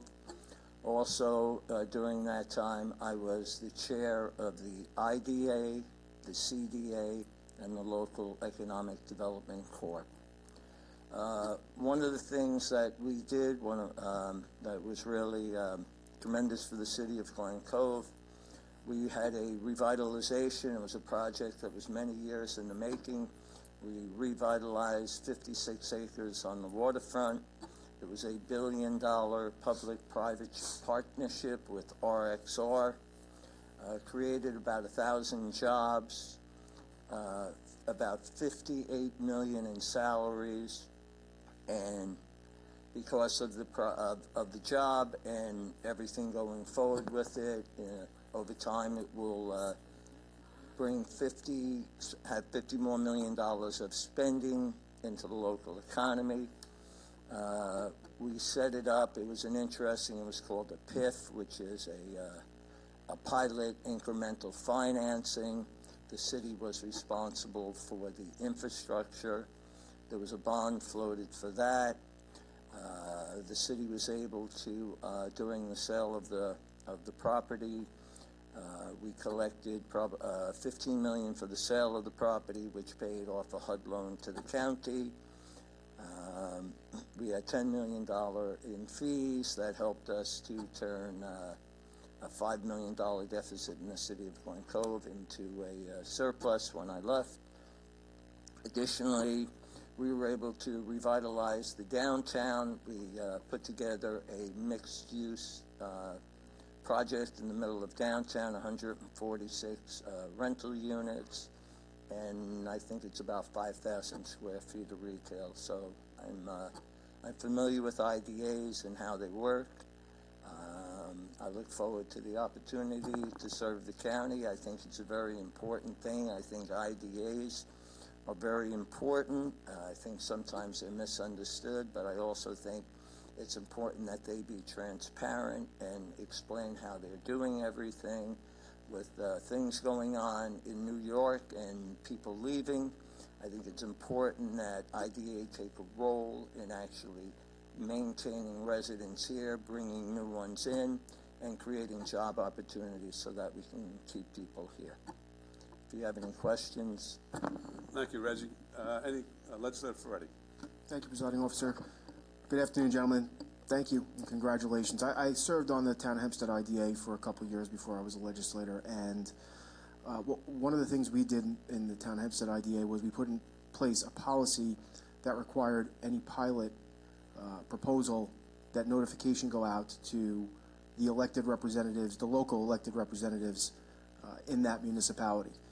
While I don't believe that policy has been implemented in the county IDA, I do recall when the appointments to the IDA were made a couple of years back that I did ask that, nevertheless, even though it's not a policy, that be done, well, I'm asking for myself, that I specifically be notified that any IDA pilot proposal in the 15th legislative district, but I'm sure my colleagues would agree that they want to be notified as well. So that has happened. I have been notified anytime, but would you agree to ensure that we are notified of any pilot proposal prior to it being voted on? Yes, in Glen Cove we did that. Actually, this was a tax deviation, so we had to present it to each affected tax jurisdiction. We came here and presented it to the county also. And rather than just a straight pilot where the IDA would approve it, because it was a tax deviation, we needed the approval of each of the 4 taxing districts. We needed the city, the school, the county, and the library. And we sent the information to all of them. It's a very complicated deal. and all of them had their attorneys look at it, and eventually all of them approved it, and the product. Well, I understand that there's legal requirements to notify the taxing municipalities. I'm speaking specifically to me. I want an email being alerted that there's a proposed pilot in the 15th Legislative District. Absolutely. Fair enough? Fine, absolutely. Thank you.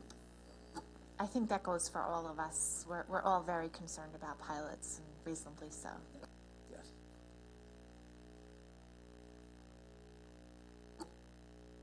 Good. Anyone else? Steve? Mayor, first of all, thank you for agreeing to take on this responsibility. And actually, from both of the nominees, what do you view as being the proper function of the IDA? I would say to help with the economic growth of the county, to help bring in businesses, help keep businesses. I think it's important. I think small businesses need IDAs to help them wherever possible. So, yeah, I think it's to help the economic growth of the county. Mayor Spinelli? As I had mentioned some of my thoughts, I also believe that it's important that the IDAs can get, depending on the project, we need also affordable housing.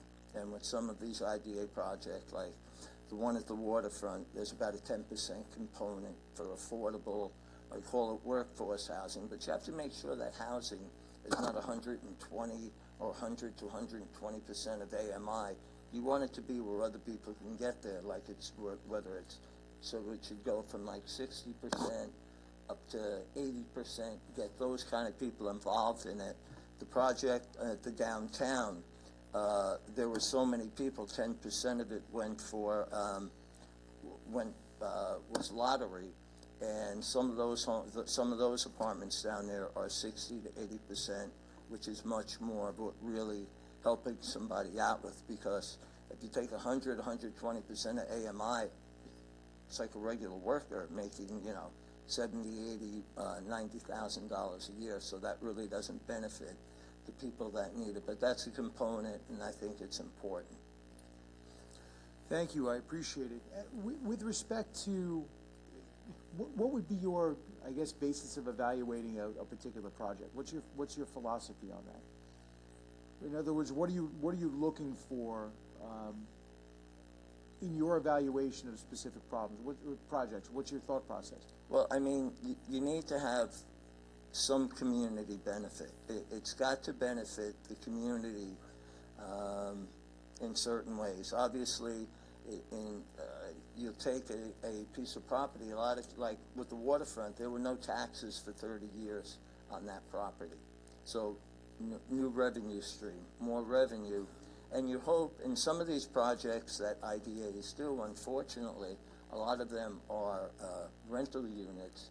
And then when the numbers go to everyone, it doesn't look that good, because the number of jobs created, how many jobs do you have created in a rental unit? You have 4 or 5 workers, that's it. So I think, you have to look at everything as a whole, and you have to see what the needs of the community are, especially downtowns. If we're going to maintain people, we need feet on the ground in downtowns. Downtowns need people walking around at night. City of Glen Cove, unfortunately, we're probably closed at 5 o'clock, and you don't want a 9 to 5 downtown. So those kind of things that can keep people around and spending money in the local economy, I think that's important for an IDA. I appreciate it. Thank you for your insights. Thank you. Any other questions? Hi, I don't have a question, just a comment. I've gotten to know both of you over the years, and I know Bill, in my other life as an attorney, I've dealt with you at the town of Hempstead, land use issues, and I'm very happy to see you both here for this today. It gives me a lot of confidence in moving forward with the IDA. So, thank you. Legislator Drucker. Thank you, Presiding Officer. Mr. Spinello, I just have one question for you. So just to piggyback a little bit on what Legislator Rhodes had elicited from you about how, your philosophy is that these pilots should benefit the community at large. So in my district, Amazon built this tremendous last mile destination facilities. I'm sure you've seen them now. They're cropping up all over Long Island and heard about them. And although this was a blighted area and it was not on the tax rolls for 40 years or more, so I certainly welcomed a development project that conformed to the zoning there and provided a tax, put them on the tax rolls. But they applied for a pilot, and I vehemently opposed it, because if there was any other company in the world that is less in need of a pilot, it's Amazon. But yet, nonetheless, they got one. I would like to know how you feel about something like that would come across your desk as a member of IDA. Well, I think that the way that they evaluate these projects for the IDA is, it may not be the size of the company and what they have, it's the amount of investment they want to make in that piece of property and the return that they're going to get from it, if it's feasible for them with those particular numbers. And that's why they do the studies. They do the economic impact studies to see if that's the case. Well, in this particular case, I think Amazon was playing a little bit of a game of poker with the community, saying that if they didn't get the tax pilot, they were going to withdraw from the project. This particular property was perfect for them. It was a vast swath of land. The project did not require any major excavation. It was a two-story building. It didn't require a lot of disturbance of the ground, of the soil, which was certainly that was concerning to the residents. And we had the Department of New York State DEC on premises every single day, making sure that they did comply with the regulations. So they built it according to specs, according to zoning. But why in God's name did they need a pilot? This was not a major investment on their part. It was a two-story structure that required minimal excavation. So and their allegation that if we didn't get the pilot, they're going to build it elsewhere. I said, well, good luck. Go find another property like this one. And they didn't. Well, they didn't have to go look, but I just would like to know your comments. You mentioned it. The investment has to be commensurate with the return. Well, I don't think the investment was commensurate with the return of a pilot here. I wonder if your thoughts on that. I mean, I can't answer. I mean, people like pilots and people don't like pilots, and that's very understandable, because the measuring stick should be the amount of taxes that the property is generating versus future taxes. But there's the but for theory, that but for the incentive, they wouldn't get their return on investment. So I understand what you're saying, and sometimes companies are greedy, and that's where IDAs, where you have to make decisions and say no. But pilots don't lower taxes. Okay, pilots slow the rate of growth for a pilot, but a pilot never takes what the taxes are and lowers them. It just, the theory is that they grow at a slower rate over time, so that whoever is project, they get to absorb and make the money back. Yeah, but the reduction in taxes at the early stages that a pilot offers, that gap is made up by the taxpayers, the residents. And there better be a return of investment there for the community. There better be a clawback if they don't comply with what you're talking about. The IDA puts these specifications on community improvement or benefits to the community. Well, you know what? I don't believe you can ever paint it with a broad brush and say I either like pilots or I don't like pilots. Every pilot should be evaluated on its own merits. But I just wanted to know your philosophy in following up with Legislator Rhodes. If you had a philosophy vis-a-vis a company like Amazon. Well, Amazon hasn't come to Glen Cove, and I doubt they will. But I mean, every project, like you said, has to be looked at on its own merits and see what type of benefit it is for their community. I don't think you can paint it with a broad brush. I don't think there's one set formula that works for everyone. Thank you very much. Legislator Rhodes. Just again, one additional question. Obviously, in Nassau County and county projects, we have prioritized the use of union labor. What's your view on either requiring or sort of strongly encouraging the use of union labor with respect to these projects?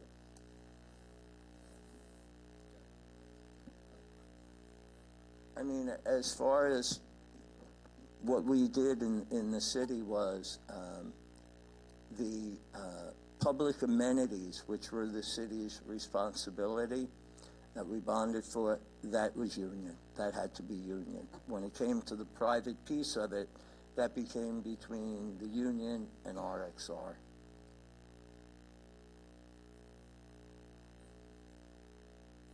But it doesn't guarantee that union labor will be used on these projects.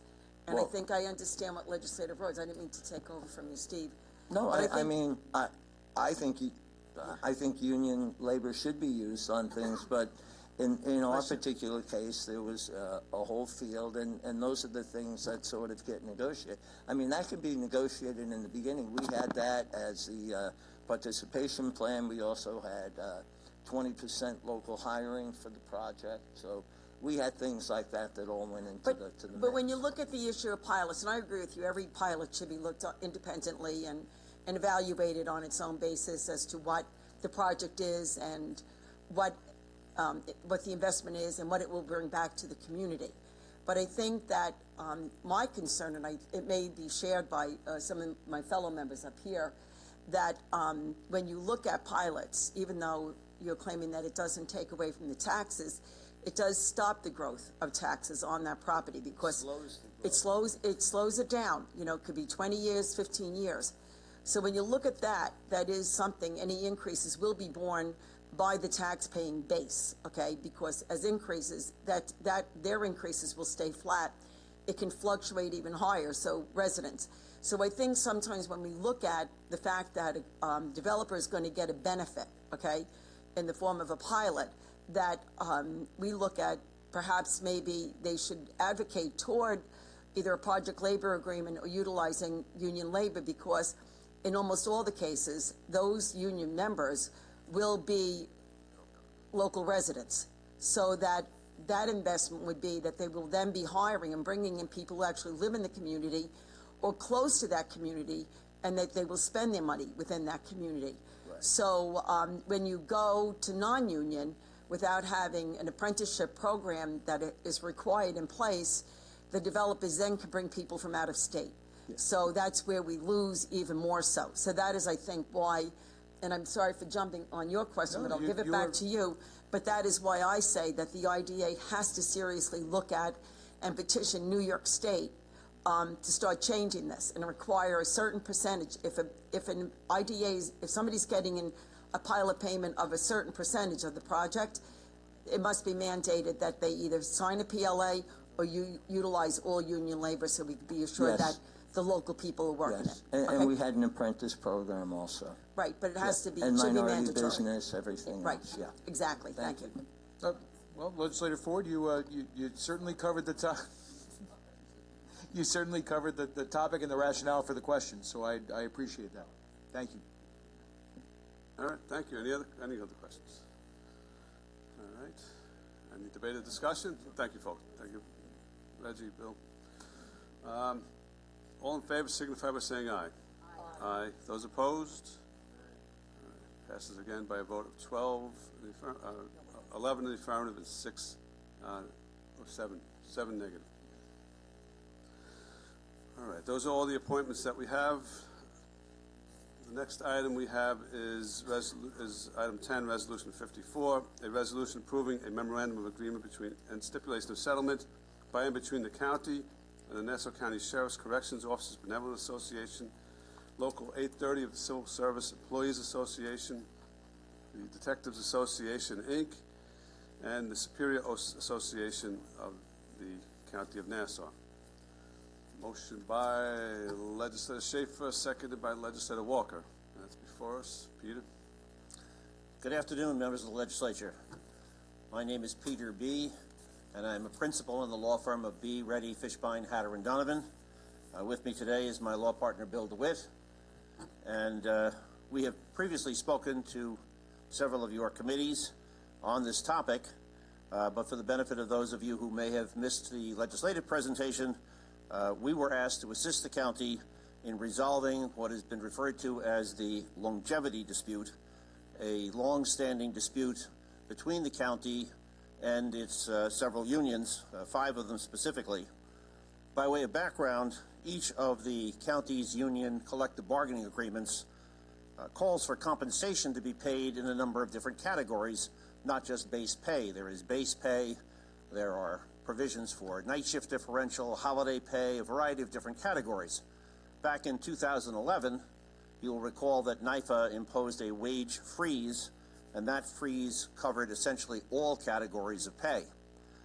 In 2014, that freeze was lifted with respect to most categories of pay as a result of agreements between the unions and the county, which were approved by NYFA. That wage freeze lasted right through then until 2014, when those agreements were executed with the county and approved by NYFA. However, those agreements left longevity frozen, and therefore the county continued to pay longevity at the frozen dollar amounts, which were then in place at 2014 and which had been frozen since 2011. That longevity pay basically provided for a certain amount of money to be paid based on years of service with the county. When the 2014 agreements expired in 2017, the unions took the position that longevity was fully restored and no longer frozen. The county took the contrary position, and as such, since 2018, longevity has remained at those frozen rates, and the topic was put into litigation.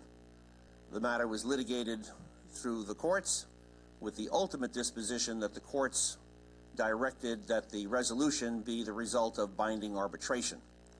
Preparations were made fairly recently to go into binding arbitration.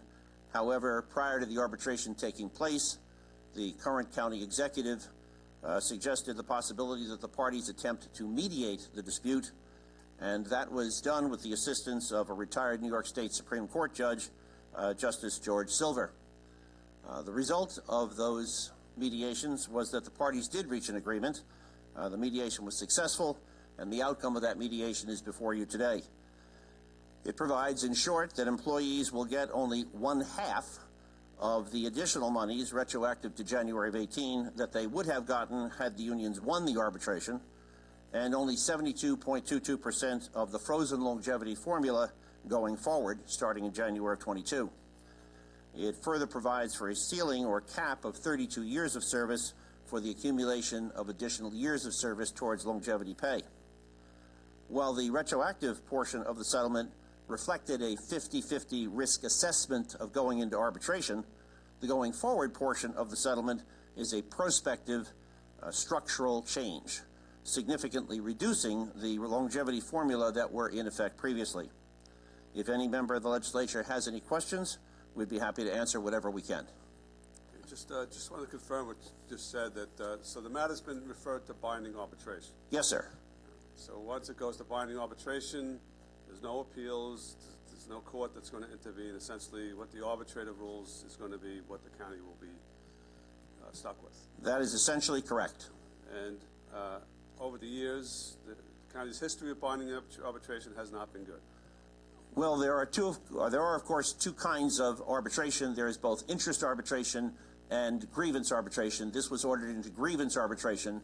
An arbitrator is not bound by traditional rules of evidence, is not bound by many of the rules of law that would apply in a court, and therefore there is a risk that an arbitrator would reach a result that you or I might feel was not the proper remedy based on the documents before us, notwithstanding a potentially erroneous result, the courts are very unlikely to overturn it in the absence of irrationality. Okay. Any other questions for Mr. B? All right, okay. Thank you, Peter. Thank you very much for your time and attention. Appreciate it. All right. I'd like to ask Maurice to come up for a moment.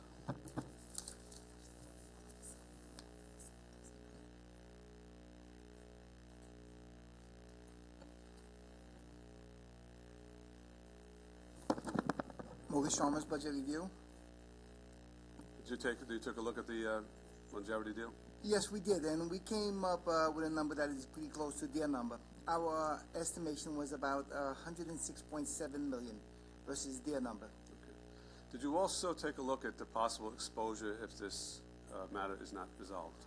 We were asked about that this morning, and we looked at it, and if this was resolved not in the county's favor, we would lose the 50% discount that we're getting on the retro, the 72.2 cap going forward, and the 30-year cap that this deal is offering. By doing that, the cost will be an additional 81.1 million, we estimate. Okay. Thank you. I noticed in your report that you had indicated that Mr. DeLavison had been negotiating contracts for the county, but was not involved in this settlement, correct? That's correct. You noted how much Mr. DeLavison has been paid to date? I believe it was $925,000. So Mr. DeLavison's fees, as of now, paid by NYFA with Nassau County taxpayers' money is almost $1 million. That is correct.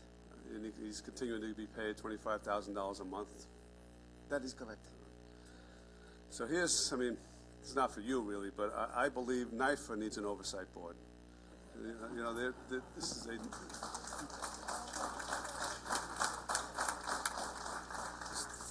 is a no-bid contract.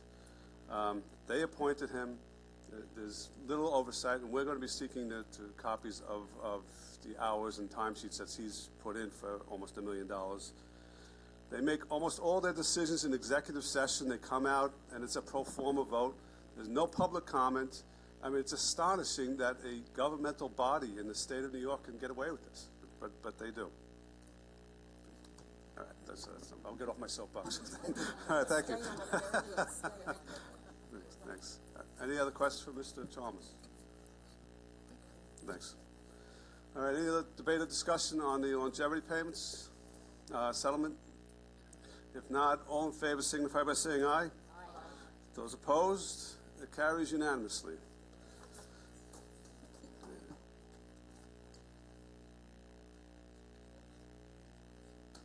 We move to item number 9, which is the settlement with LIPA. It's a resolution authorizing the county attorney to compromise and settle the claims of petitioner Long Island Lighting Company doing business as LIPA and the County of Nassau pursuant to the county law, the county government law, and the Nassau County Administrative Code. Is anyone here from the administration on this? Yeah. Thank you. Motion by legislator Ferretti, seconded by legislator Schaefer. So it's before us. Mr. Vincelette.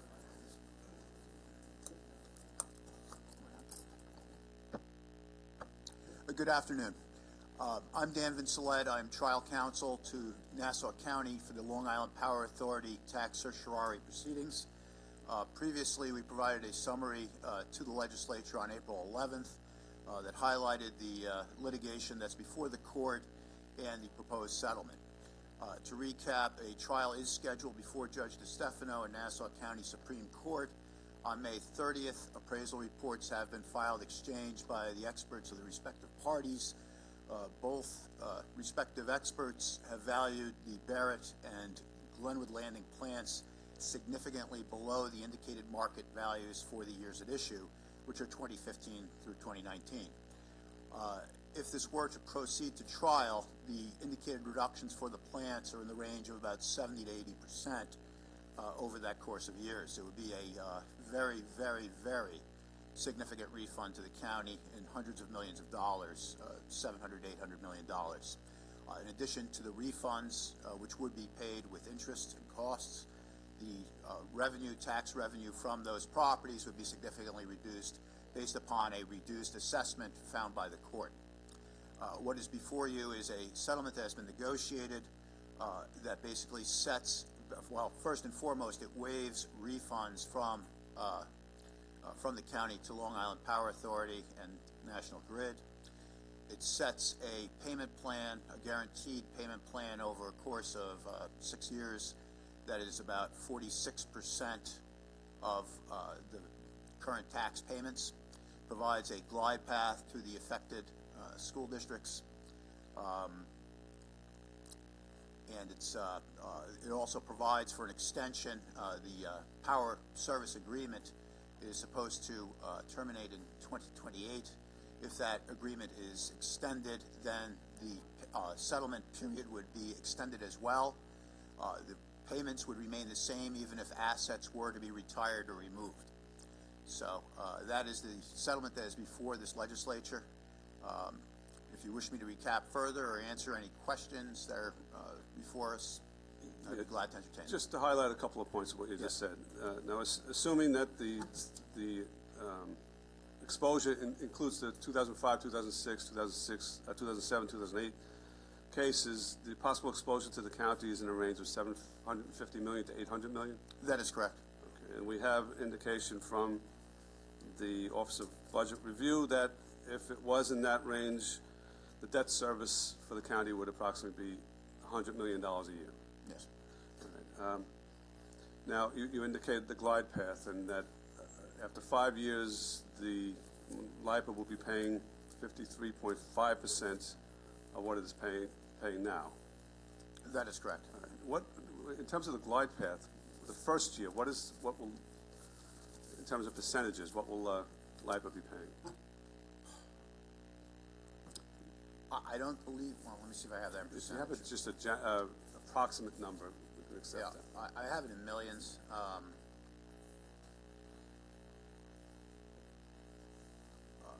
believe the first year's payment, I believe, is $42 million from the current. That can't be right. Well, I guess in general terms, the percentage will be higher, and then we'll over the course of 5 years, we'll go down to the 53.5%. Right. It will be significantly higher. All right. So, with respect to the appraisals that have been submitted to date, in terms of E.F. Barrett, what was LIPA's proposed in their appraisal? What would the reduction be for Barrett? Yes, E.F. Barrett has an indicated market value for the years at issue between $578 million and $503 million.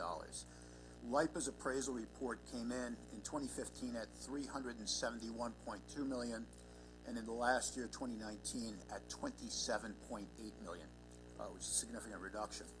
The county's appraisal for those years in the earliest year, 2015, came in at $299 million, which is approximately $70 million less than LIPA's appraisal report. In the final year, the county's report came in at $93.5 million, which, while higher than LIPA's, is still significantly lower than the $578 or $500 million. So generally, the court will be deciding between those two appraisals. That is correct. And with respect to at least Glenwood Landing, the county's appraisal is even lower than LIPA's. Yes, it is. Yes. Okay. And if county goes to trial on this action and loses, there's no glide path, correct? There is no glide path. What will happen is the reductions will occur, refunds will be ordered with interest, and then the assessment will be set at the lower number. And that will be immediate. Now, we're not talking about 5 years from now? No, that is correct. It will be immediate. So those percentage reductions are substantially higher, greater reductions than under this glide path. Correct. And there are no other appraisals out there. The court's simply going to be considering between one or other appraisal that's substantially worse than this deal that's negotiated. Right. The court is limited to the 2 appraisal reports that have been filed exchange. In other words, the school districts are going to be hit with these tremendous reductions immediately. Correct. Right. Any other questions for Mr. Vincelette? Legislator Reggie Whitten. Thank you, presiding officer. Look, I just have in my mind, this has been going on for 10 years in my district, LIPA. LIPA has also, their revenue has gone up tremendously in those last 10 years. My district, as well as Island Park, has suffered environmental losses that we don't even know yet. LIPA has a hold harmless letter saying they're not going to be responsible for any environmental cleanup in my district. I can't understand how that's even imaginable, knowing just little things that I know, including the fact that right near LIPA was supposedly one of the biggest fishing spots because the water was so hot. And that's, you know, who knows if that, what type of radioactive or whatever type of materials caused the water to be so hot in that area. It drew all the fish there. So we have no idea what the environmental impact is. I just have a couple things that are just still bothering me. Look, if the school districts are doing okay, I'm happy about that. I'm concerned about the residents. Number one, LIPA is a utility. We have two separate assessment categories for utilities, correct? Yes. Number Class 3 and 4. Yeah. and number 4. So when one of those members of those groups is reduced, like LIPA is, which we can get into another whole story, because I don't know how they're being reduced just because they found a way to use less space basically to do their business, but that's another whole problem. How is it that the homeowners are being affected with what I'm hearing is going to be almost $200 a month, believe it or not, within the 5 years of an increase in school taxes? How is it that homeowners who are not in those 3 or 4 class, how are they getting hit with this increase? We don't have exact figures, but what we have shared in the past is that LIPA does have separate agreements with the 2 school districts with respect to direct payments. So the thought is that the payments they're paying to North Shore and to Island Park school districts will help soften the blow, if you will. No one knows what the tax levy for the school districts is going to be or what the rates are going to be, so we have to project that. But based on those estimates, it does get absorbed across the 4 classes, plus with the direct payments coming from LIPA, that should help to soften the blow, if you will.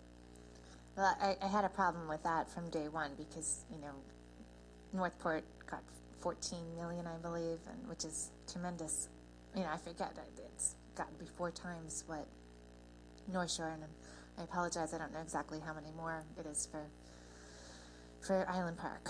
But Island, we can go through this again, said it during committees. Island Park is getting hit even harder, in my opinion, because not only is their income, their average income for the area much less, but they're also getting hit percentage-wise, probably more than North Shore, and they're still producing a lot of energy from there. I don't understand how LIPA is getting this tax break. I'm just saying that I understand that there seems to be this risk that everyone's concerned about, and it's because they knocked down a building. I get it. They knocked down a building, but they're still producing the same amount of energy. They're still making the same profit. They're still a monopoly. We have no place to go other than LIPA. So I can go on. I think it's hurting my constituents, not only with the school district, because what happens in year 6, God knows what's going to happen in year 6 when there's no more benefit from the settlement. I mean, we're going to get clocked as the most professional word I can think of without saying a bad word. So the other thing that I'm concerned about, I know they wanted to settle this for a while. It's one of the reasons, I understand, it's part of the reason why we have oversight from the state. I get it.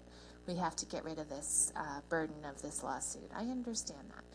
However, when the prior administration tried to do this, we were told that we couldn't do a pilot with the North Shore anyway, because LIPA does not own the property. They still don't own the property. It's National Grid owns the property. There's no doubt. There's never been a question.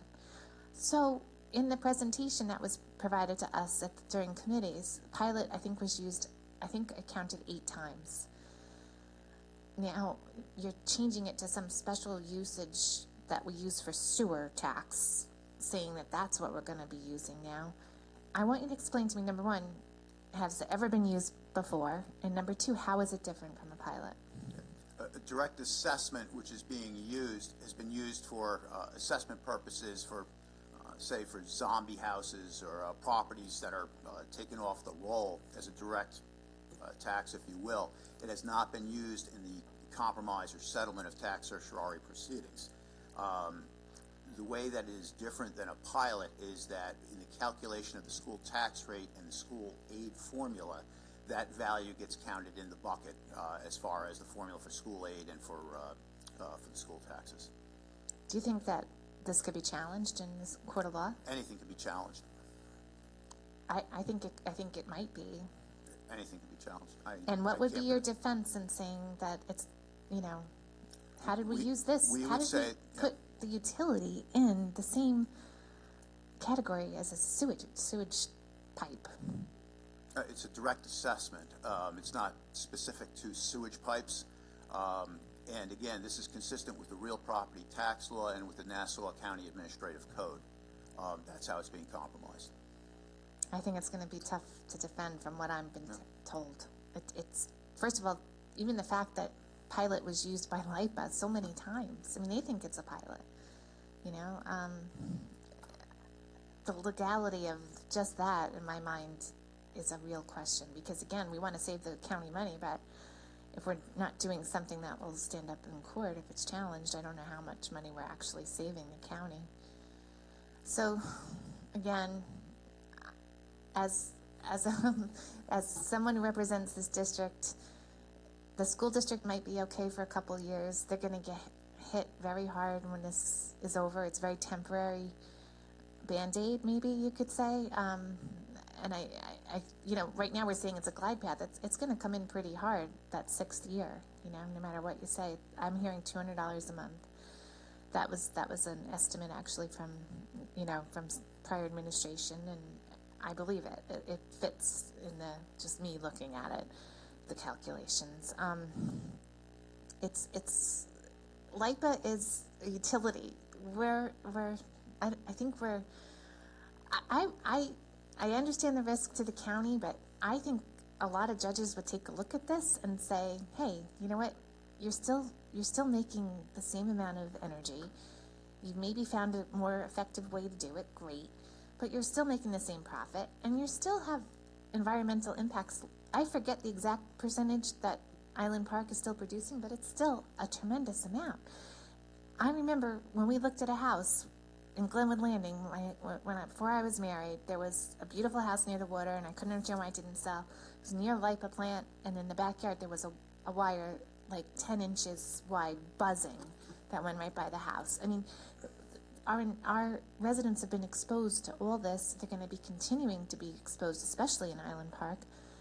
And we're all afraid that a judge is going to look at it and say, oh, LIPA, you knocked down a building, so you're entitled to have a, you know, $700 million tax cut. Congratulations. I just, maybe because my father was a judge, I have more faith in judges to take a real look at the evidence than this. I mean, I understand the risk, and I understand mitigating the risk, but at some point, when are we going to stand up to these utilities? Like, when are we going to say, you come into our area, you don't even live in this area, you make a tremendous amount of money, and you take advantage of our area environmentally, and, you know, we're not doing anything to stop you. I think it's morally wrong, and I'm glad that the schools have 5 years to get ready for the hit, but the hit's still coming, and the environmental impact, we don't even have a study, so we don't even know what that's going to be.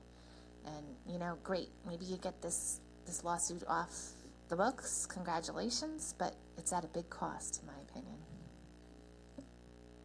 Legislator Ford. I'm just going to follow Legislator DeRigi Whitten. Okay, so we're taking a look, when I look at the Island Park School District, and I think I know it's been over 10 years, this has been hanging over our heads. And,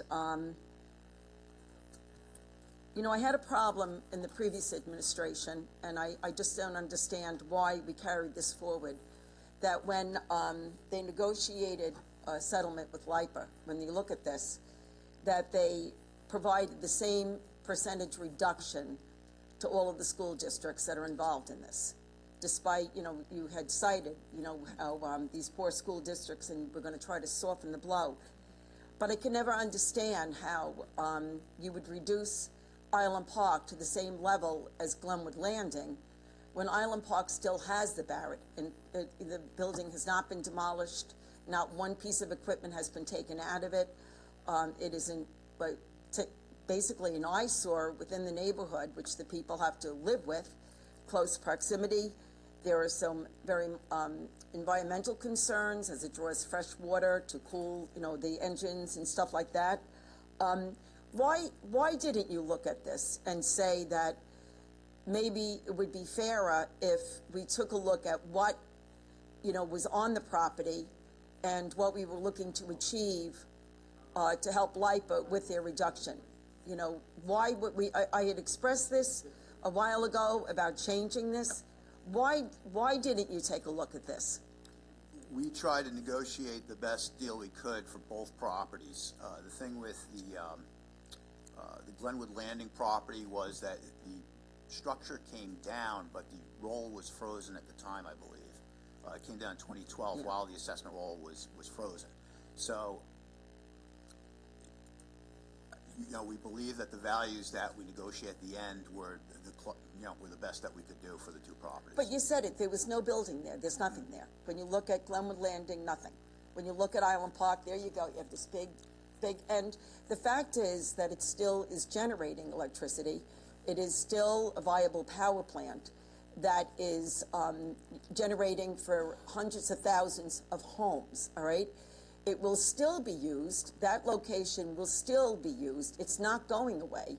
It will still be used by LIPA and whatever energy company is going to come with them or after them or whatever, because we're looking, Equinor is planning on building a wind farm off of Long Beach Island, and it's their intention to run the cables from that wind farm up into the area of the Barrett. We also have our Bay Park sewage treatment plant, which now it used to generate its own electricity, but to make it more stable, they invested $10 to $20 million in putting 2 new feeder cables so that it's a stable power supply for the Bay Park sewage treatment plant. So we know that the power plant is there, but I just don't understand when we look at this, both the North and the South Shore, it's not apples to apples, it's apples and oranges. So, what's going to happen is when I look at this, and thank you, Maurice, for providing me with this information. But when I look at the difference in what these school districts are going to be impacted, based on their school district, the number of residents, and where like maybe Glenwood Landing might see a difference of like say $1,000, maybe Oceanside will see a change of $1,000, but Island Park will go up maybe about $2,000 or $2,500. So there is, there really isn't the comparison on the value of the plants is not consistent with the needs of the school. And I know Island Park is a much smaller school district, but it also has 43% of their students get free lunch, which is something that is not considered by New York State either, because had New York State Education Department would take a look at maybe poverty levels in the various schools throughout the state, maybe they'd change their formula, the way that they're handing down school aid, and then maybe Island Park would actually get its fair share or its rightful share to be able to stay in existence. But have you looked at or has anyone in the administration looked at other opportunities to soften the blow for Island Park? I know Legislator Dirigi Whitten and I had tried to float an idea of like maybe trying to establish some sort of a pilot through the county that maybe can help offset. Has that ever been considered? We talked about that, right, Delia? Am I? Yeah. Unfortunately, in the North Shore, we can't do a pilot because LIPA doesn't own the property. Okay, all right. And I guess LIPA doesn't own the property. I think it's National Grid that owns the property down in Island Park. The direct assessment, all right, I was under the impression that by changing it from a pilot to a direct assessment, that it would make it more palatable for the school district. But in essence, it really doesn't. It's, you know, the taxes on the property paid by LIPA will be frozen, set at a certain rate, correct? That's correct. So will this type of, maybe Michelle can explain, will direct assessment, will this impact the formula that the school district, that the state may use in order to award state aid to the school district? I think it's the property tax cap that gets impacted when it's a pilot. Right, yeah. So, go ahead, Michelle. Michelle Sparrow, Deputy Assessor. Regarding the pilot, I'm not an expert on how they deal with their tax cap. Okay. It's our understanding that it is a factor in their tax cap, and that's why the county, after doing research and consultation with the county attorney's office, has determined that the direct assessment would not impact them, and they would be able to lower their levy by the amount of these payments, should the school district choose to do that. We don't know if they're going to do that, but the assumption is they would do that. Okay. And that would lessen the blow to the residents. All right, and on the projections that we get, you know, we have received on, you know, like when you look at the glide path, and I guess basically maybe based on what somebody is paying in school taxes currently, and then with this glide path, the increases that we see, they're usually, you would incorporate the basic 2% Correct. increase. Correct. But this currently includes the current state aid. If it doesn't include any increase in any school aid on this, correct? That is correct. If they received more state aid, then their levy would reduce even more. So, this also doesn't include the direct payment that is outside of the glide path schedule. So this is almost a worst case scenario because the numbers changed from even Friday. Oh, okay. Would we be able to get, like, maybe, you know, I know you can't do it today, but I'd like to see overall, because I've asked the county executive to send something out to the residents to explain. Yes, that is certainly something that we I know, can... Richard, it's after the fact, please, you know, but, yeah.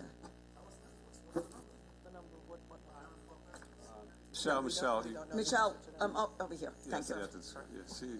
All right, if I'd like to see, so that we can have a better understanding as we move forward, you know, with something like this. All right? Okay, thank you. Michelle, while you're there, Legislator Dirigi Whitten has a question. Hi. Can you explain to me, I was told originally when I met with the assessment office, I'm not sure if you were there, and it was probably about 9 years ago, not to worry about school taxes or anything going up, because LIPA is a utility and they get assessed by usage or production rather. How the heck is this happening that we are giving them such a huge reduction just based on a building? And no, wait, I'd like to hear it from the assessment department rather than the county attorney. I understand his thoughts. Unfortunately, I'm not a utility assessor, so I really don't have the expertise to answer that question. All right, let me ask you another question then. Class 3 and 4 are for utilities and commercial, correct? Correct. Normally, when an entity that is involved with one of these groups, like Verizon, let's say, or whoever, leave or whatever happens, the other businesses in that class 3 and 4 pick up the difference, correct? No. So explain how that works. It depends on what the removal is. In this particular case, this is a physical removal out of class 3 and 4, so that amount that they would share, that amount of the pie, so to speak, the class share, gets distributed equally to the remaining classes. In this case, that would be classes 1 and 2. That's exactly contrary to what I was told like 8 or 9 years ago. I was with the mayor of Seacliff at the time. So because a building is knocked down, it is now going to class 1 and 2? If a building was knocked down in class 3 and class 4, it would equally distribute to classes 1 and 2. So how does that work for the South Shore, for Island Park? Exactly the same way. But they're not, did you knock down any buildings, Denise? Did you have any buildings knocked down in your? No, Island Park, the Barrett is still the same building, right? So they didn't have any beginning building. of time. The valuation aspect of it would be different, and in this particular instance, it's going to be a direct assessment, so it's going to be a removal as taxable value from the assessment roll. Even though a building wasn't knocked down? Correct. So the reason it's happening on the North Shore is because a building was knocked down? It's being handled exactly the same way.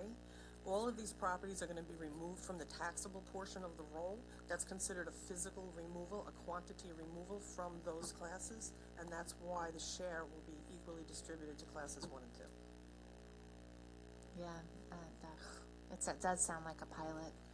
But the other thing is, I don't understand, again, maybe I just have it, I've had it in my mind for so long, that commercial and utility are completely separate from residential. I mean, They are separate as far as being in separate classes. However, Right. you have to look at community as a whole.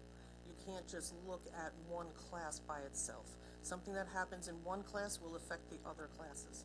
And the school district still needs the exact same amount of levy. So if class 3 and 4 are not paying that same amount, classes 1 and 2 are going to pick up the difference. So I was told that the fact that LIPA was, knocking down the building, that Verizon, National Grid, and I believe it was Optima was going to be picking up the slack. How much did they pick up? I don't have an answer to that question. We did not look at the other utility properties. So the other utility properties didn't have to pick up? Do you know if they had to pick up anything? We did not look at the other utility properties. So class 3 and 4 didn't have to absorb any increase, only the residential? We did not look at the other utility properties. I don't understand that, because I've been told again, I don't know, I'm not an expert like you are, and I'm sorry to have you in this position. It's not your fault. It's just that you're here representing the department. So we don't know how much of an increase Verizon or National Grid or Optima, all those other members of class 3 and 4 are absorbing.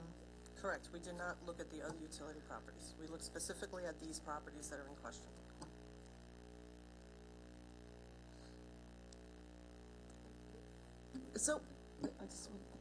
So what it is, though, within the school, within the district, within Island Park School District, when you shifted over for the class 1 and class 2 to pick up the taxes, would it, if you shifted it also to any utilities, it would only be utilities in the school district? Correct.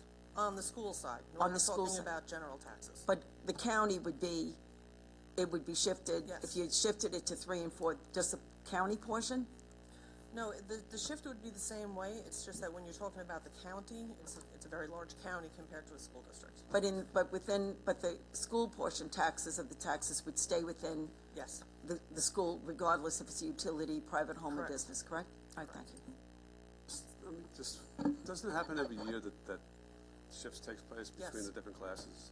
Yes. So if there's a massive reduction in commercial property in Nassau County, then it gets shifted to the other classes, correct? Correct. All right, we have several individuals who are here to speak.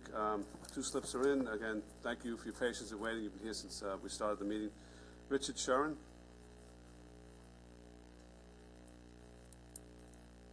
Thank you for the opportunity to speak again. Just to clarify some things that I've heard, it's kind of frustrating that the county is not up on these things. They can't answer these questions clearly to me. Obviously, every business, every residence, every utility in Island Park's taxes are going to go up because of this. As you noted, Mr. Nicolo, the tax levies are going to stay the same. Every residence, every business is going to have to absorb this. And I know I spoke about this before, but I want to give a little bit more flavor as to what's been going on in Island Park for the last decade. Okay? A decade ago, the school came to the community and said, "We're faced with a tsunami. It's potentially catastrophic to the district."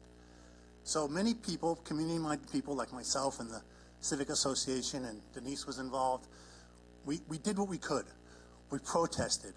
Hundreds of students wrote cards that our library director here engineered, to all of our legislators, to Albany, to LIPA. We protested at the plant in the pouring rain. This is 5-6 years ago.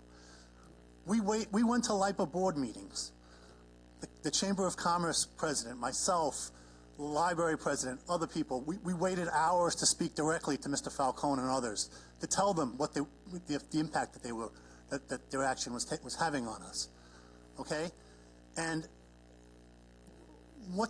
we were out, our school district spent money, increased the money to be spent for our attorneys, and we hired a lobbyist, and we did all of this. And I went to the town of Hempstead meetings. I came to this meeting. This is maybe the third or fourth time I've been to this meeting asking for help. Okay? And here we are. You all failed. It was a failure. We didn't get the help. This is a political question. LIPA is a political entity. Okay? Their board members are appointed by Albany. And we could have made a difference. We could have made a difference, but it didn't work.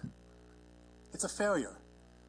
As a result, everyone in my community is going to pay hundreds, if not thousands of dollars more. In 5 years, certainly. And the glide path you talk about, it's going to get progressively worse. And many of them can't afford it. They literally can't afford it. They're going to be forced to move. Okay? And I'm active in the school, and I'm very proud of the little tiny school district that we have. Okay? We have an elementary school and a middle school, and we send our children we pay tuition to Long Beach High School. I think we're the smallest school district on Long Island. But we provide a real quality education for children. It's one of the reasons that me and my wife raised our family there. It's a great little tiny school district, okay? But it's always a question of what we can do. And I think we have a $48 million budget, and LIPA pays like 45% of that. So you take away 50% of that 43% contribution, the school district isn't going to be able to provide the same services. My children, thank God, are graduating now, and we benefited from a great school district, okay? But there's so many families now that have moved in because Island Park is an affordable community who have young children, and their children are going to suffer as a result of this, okay? And this is what politicians are supposed to do. You're supposed to look out for our interests, okay? And we've had a 10-year warning, and we did everything we could. As I said, hundreds of students, hundreds of little kids wrote letters to everyone. Please help us. Please help us. We spent hours. I probably spent 500 hours, working on this with other people. Chamber of Commerce, the Civic Association. Yet here we are, okay? And I just saw that the county attorney evidently has some information about what it's going to cost the residents of Island Park and shared it with you all, but somehow we don't have that information. Residents don't know. At least the last administration had a whole presentation to us, okay? And literally hundreds of people went. We filled the whole Lincoln Orange Middle School and asked questions all the way into the night. We weren't satisfied, but at least you heard us. And at least you had a presentation, and we knew what it was going to cost us. And all sorts of people that I hadn't seen in many, many years came out. Simple people who care about their community. They had an opportunity to be heard, and they at least got to see what was going to impact them. You don't even have the respect to have a community forum for us. Nothing. Nothing. You're just going to vote right now. You're going to push this through. And I also heard the county attorney say the trial isn't even until the end of the month. You have another meeting. You have another meeting before the end of the month. You could have a community meeting in Island Park. Chairman, why won't you have a community meeting in Island Park? Can you answer that? We have urged the administration to have community meetings, but it's not the legislature's prerogative to hold a meeting in the community. It's, you know, we have a full meetings here in which the public's invited to it, and we're happy to entertain any member of the public. But are you asking right now in this public forum to the county to please have a community meeting on Island Park? No, I'm not asking. I'm responding to your question. Well, I'm asking you. Will you ask? I'm responding to your question. Will you ask? Well, at this point, we're voting on this today. Okay. Time's up. If they want to have a meeting afterwards, then they can go ahead and do so. But Will you table this to allow the community to have an opportunity to see? I'm telling you that time is up. We're voting on this today. Why is time up? Because the trial is imminent.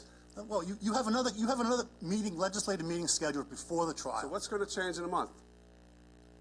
You're going to show respect to the people that are impacted by this. You're going to tell us how it's going to impact us. You're going to give them an opportunity to tell you how they're impacted by it. You don't care? No, I didn't say that. We have had our hearings open to the public. The public can come here and speak. The administration has chosen not to do a forum in the community, but at this point, for our purposes, it's on for a vote today, and we're going to vote on it. As the legislative leader, as the president of this body, you're happy that the county executive is not providing a forum to the community? You know, I'm not commenting on that, but I'm telling you this. We have been actively advocating for more for the school district for years. And we have tried in every possible way to gain more from the state, from LIPA, from wherever source we could. But time has run out, sir. Well, time has run out. The trial is imminent. And Mr. Sharon, if this case is not settled, you're not looking at a glide path. You're not looking at a few percentage points decrease in the first year. You're looking at 70 to 80%. You want to talk about devastation. We've known this for decades. Then you should have done something about it. You don't need to tell us. We live it. We know it. Our school district told us 10 years ago the impact. Legislator Ferretti. Thanks, Presiding Officer. You know, just responding to some of Mr. Shuren's comments. Before attacking this current administration, the reality is this was decided when the prior administration gave the Village of Island Park and Glenwood Landing a going-away gift before they left, which was an appraisal that tied the hands of the county and this administration. If this is not approved today, we're going to be sending in Mr. Vincelette for trial. It's not going to be walking into a gunfight with a knife. It's going to be walking into a gunfight with your hands tied together, your feet tied together, and the result to Island Park and Glenwood Landing is certainly going to be more devastating than what we're seeing now. So I don't have a lack of compassion. Nobody wants their taxes to increase. But the reality is the fate of this situation was decided. I mean, how do you go into court where your evidence is worse than the evidence for LIPA? Sir, hold on. Sir, How do you expect Mr. Vincelette to go in? I can answer your question, sir. The answer to your question is every single person has known for 10 years the assessments are going to be very, very low. It's not a secret. The assessment that the county put in evidently before they left is no secret.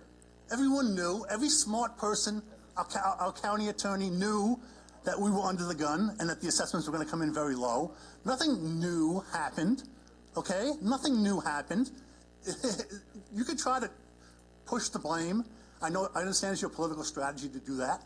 But those of us who have been involved, who know, it's complete nonsense. Sir, I talk in reality. The reality is the evidence is going to be put before the jury in court. Yes. Is going to the evidence on behalf of the county in this trial would be worse than the evidence put forth by LIPA for our position. I don't know how, as an attorney, I would expect to win a case like that.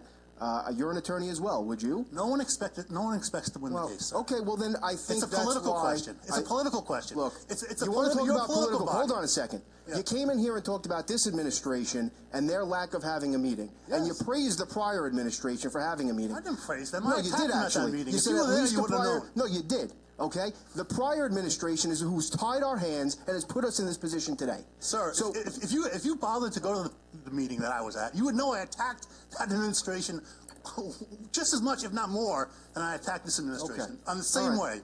Okay, and I met with them privately, and I attacked them privately too. So this is not a political question. It's a community. It's a community begging for help and not getting it. Richard, I just want to, just 2 seconds. Yeah.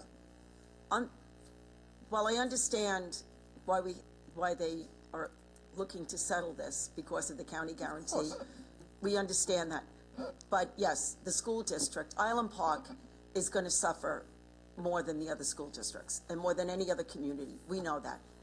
We tried to get whatever way we could get some more money to be able to, I think, and we only got this today, so it's not like I could have shared it.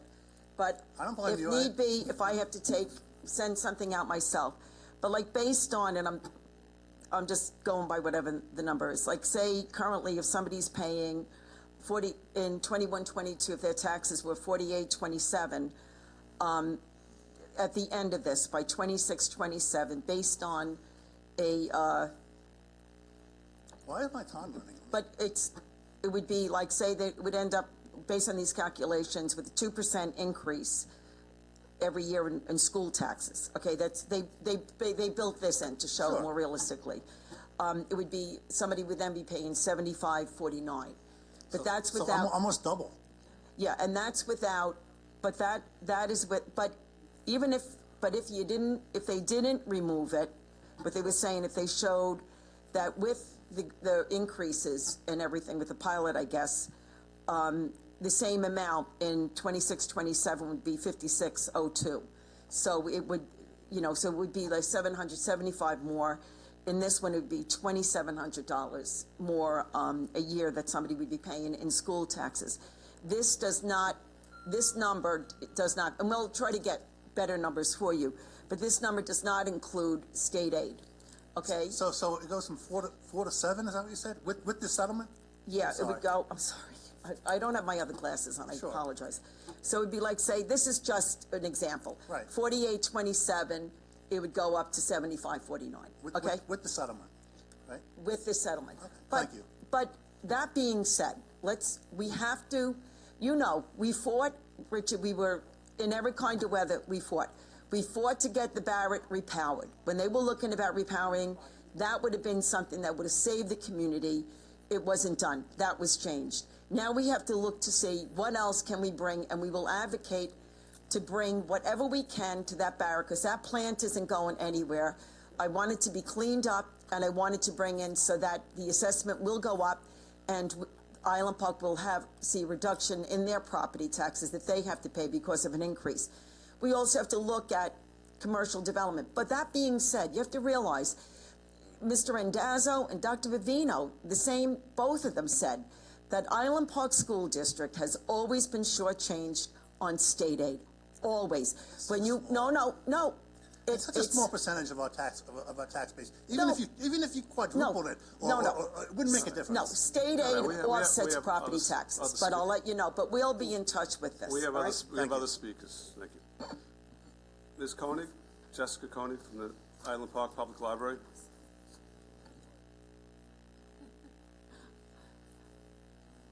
Hi. To start out with, if you want, I can actually explain what happens on the tax cap form because I do it for the library. Yeah. Okay. So I'm going to give you an example. If we collect 1.4 million in taxes, of which LIPA is paying something like 650,000, but because that's taxes, for our 2% that we're permitted to ask for is 28,000, just a straight 2%. If that were to turn into a pilot, so if 600,000 was now a pilot, we'd have to subtract that right off the top. Make 1.4 million minus 600,000. Now we're only allowed to ask for 2% on 800,000. So where we were allowed to ask for 28,000, now 2% is only 16,000. So that, in a nutshell, is the tax cap issue. Sure. Okay, so what I wanted to say today is that we want to make sure that the library is included in the settlement. We did foil the document, which kindly the county attorney sent to us right away, and so we could see that the school is listed. We are not specifically listed. The school district would need to have instructions of exactly what to forward to the library. So if it's your anticipation that the school that we should get a portion of that, right now we get approximately 4% and I'm assuming that should continue. We get actually from Michelle Sparrow's office a nice statement that shows what the school gets and what the library gets, and so we're hopeful that not even just hopeful, we really need it to continue to be that way with a direct assessment, the same as it is with a pilot, that there's a statement that the school gets every year that shows what they have to forward to us. We're not allowed to collect our own taxes. Everything goes through the school district and comes to us. So that was the first thing I wanted to mention. For us, it really would be great if we could be included in one of these one-time payments. Everybody is understanding that the school district needs it. The library needs it too. We're very small. We're one of the smallest libraries in the county. Our budget is too small for us to have reasonably expended taxpayer money to take on litigation, so we didn't. We understand why school districts have received most of the media attention in these disputes, and libraries have been kind of lost in the shuffle. As you know, libraries serve all members of the community. If there were some kind of payment that would come our way, it would go a long way in the library. Libraries are very efficient. I also thought it would give some good PR to LIPA, and they could certainly use it. Our library has stood the test of time. We were one of the few libraries that was very, very impacted by Superstorm Sandy. It took us 9 months to come back, and as you know, our community is coming back from it.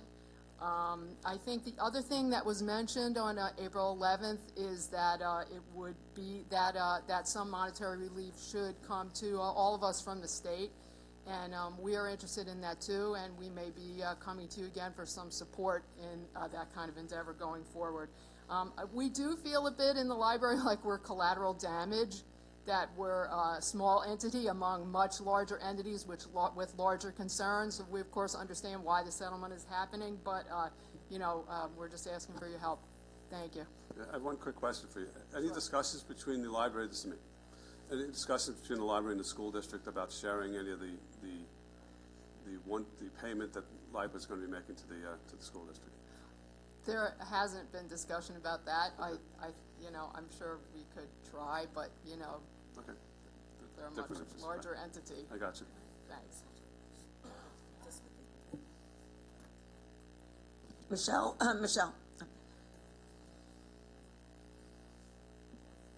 I know you've been so kind in the past in providing the information for Mrs. Koenig to be able to send the bill to the school so that they could get their payment. Mm-hmm. Under this direct assessment formula, will you still be able to do that for them? The receiver of taxes is going to be actually receiving that direct assessment because it's going to be part of the tax warrant. So they're going to be sending out a bill. They're also going to be collecting that money, and they disperse it to the school district. It's the school district's responsibility to disperse it back to the library. So there is no, because I know, I think on my school tax in Long Beach, there's like a school portion and a line item. Is there a line item? I have to check with Janine Driscoll, right, to find out if there's a line item on the bill so that they know. I don't know that the mechanics of that have been worked out as far as creating a two-line item for the direct assessment. That's something that we could absolutely look into. Can you look into that, and then that will save Jessica a lot of headache and trying to run after somebody to pay her. So, we trying to, you're going to take a hit. We're going to try to work with you, Jessica, because, you are a very important library. I've been there, so. All right, thank you very much. I have a question on Sure. that. Let's binder. And wouldn't it be better that we bake that into the item? That should be baked into the item so that there's no... I'm not following. It should be baked into the item that the school district is responsible for paying to the library its portion. That's actually the only thing that's before us is the settlement between the county and LIPA as to the assessed values and the settlement of the lawsuit. So the school districts are settling their separate lawsuits and receiving the monies that the LIPA is going to pay them. That's a separate lawsuit, so we can't bake them. Right. Not saying that we, the body, should do that, but we should have made sure that that was part of the agreement with LIPA to make sure that all parties were made whole. No, actually, I did reach out to LIPA and the county, and because we do not directly fund schools or libraries, and LIPA said that the issue that they have, the school district took an action against LIPA. The library did not. So that's why I couldn't get a separate payment from LIPA to the Island Park Library. I already looked into that, but we'll try whatever. Do we have anything from the school saying? That would be up to the school. The school is the one that took the action against LIPA. So, I will mention it to the school district in the hopes that they'll take a portion, but I cannot compel them to share any of the money that they get with the library. It's sad, I know. That's a problem. Yeah. It's a huge problem. It is. Councilman D'Esposito?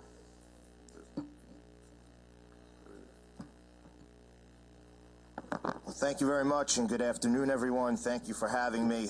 I think today there's an opportunity for the legislature to table this item.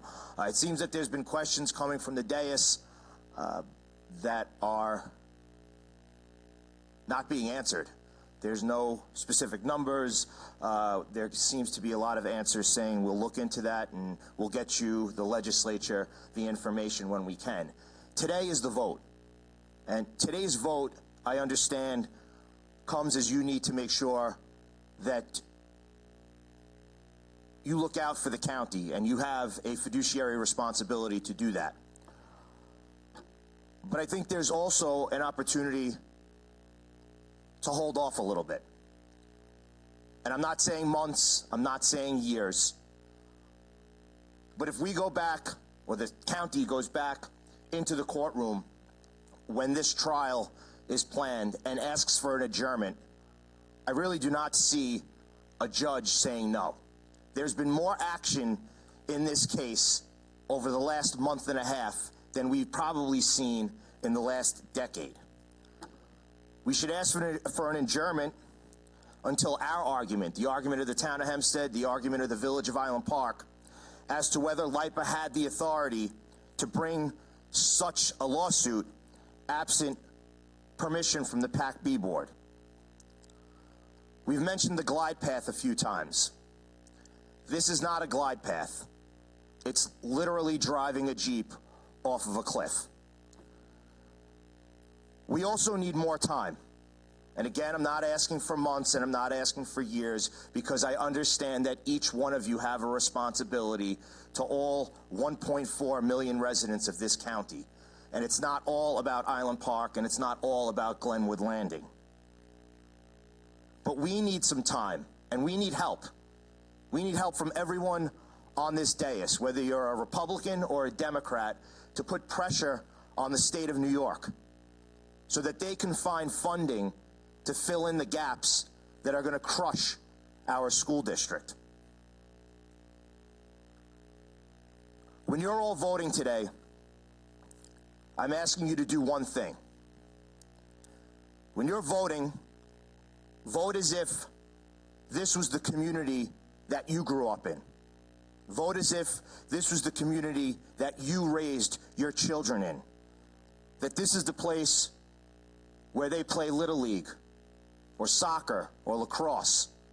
This is the place that you're proud to call home.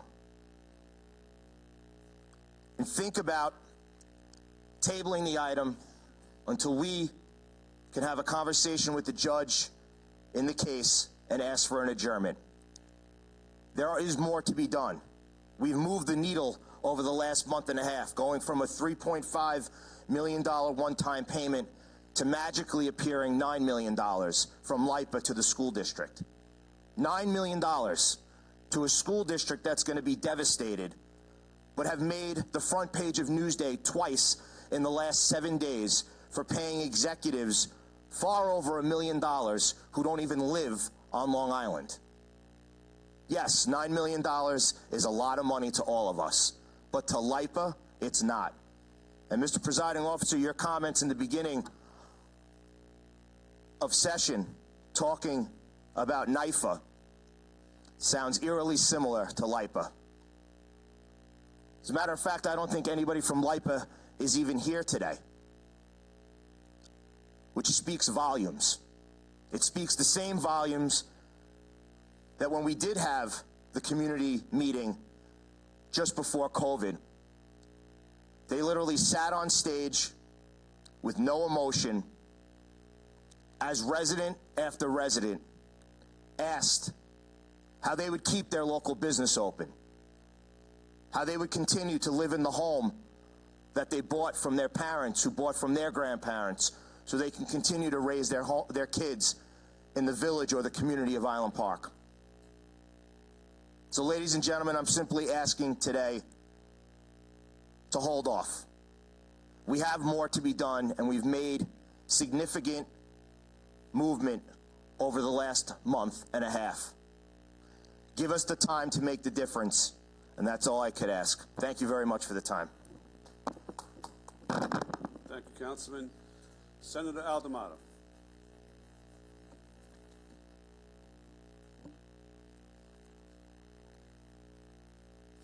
Mr. Chairman, members of the board, I will try, notwithstanding that I have been known to filibuster once in a while in my old days in the Senate, and it's hard to break old habits. But let me commend the board for taking the time to courteously pay attention to those who have spoken and raised their concerns with respect to the proposed settlement. Let me first say, I don't know how many of you may be aware, the Village of Island Park and the town of Hempstead were granted an order that gives us the opportunity, hopefully, to participate in the litigation that is underway. I support Councilman Esposito's request to adjourn this. Not for a month, not for a year, but for several weeks. Because there will be a hearing conducted by Judge Vito DeStefano, who I believe is the presiding judge in Nassau County, and who this matter with LIPA and the county is in front of. Larry Kelly and I are proceeding, and I very seldom have undertaken anything since I left the Congress pro bono, but in this case, it is totally pro bono on behalf of our community. Anthony mentioned that the so-called glide path was anything but that. Imagine your taxes going from $4,500 a year to approximately $9,000. And by the way, we're giving you a glide path of 5 years. So we'll only be raising your taxes just on the basis of that and no other increased expenditures, almost $1,000 a year. Do you really think that's a glide path? What do you think it does to the value of homes? What does it do to the prospects of the community? It is death and destruction. And if you look at the lost income, 9 million, they lose more than 9 million a year. And they're talking about, we're going to give you a glide path of 9 million. Come on, wake up. Anthony gave you one example. The LIPA officials. You got a guy who heads LIPA who cares about himself, building an empire. 4 officials getting paid as much as $325,000 a year. All of them live out of state. But they got 2 of them got addresses in Uniondale within the past 3 or 4 weeks since it was exposed. probably both of them, two women at Marriott, renting a room there, supposedly. This who's running our utility? And we're standing by?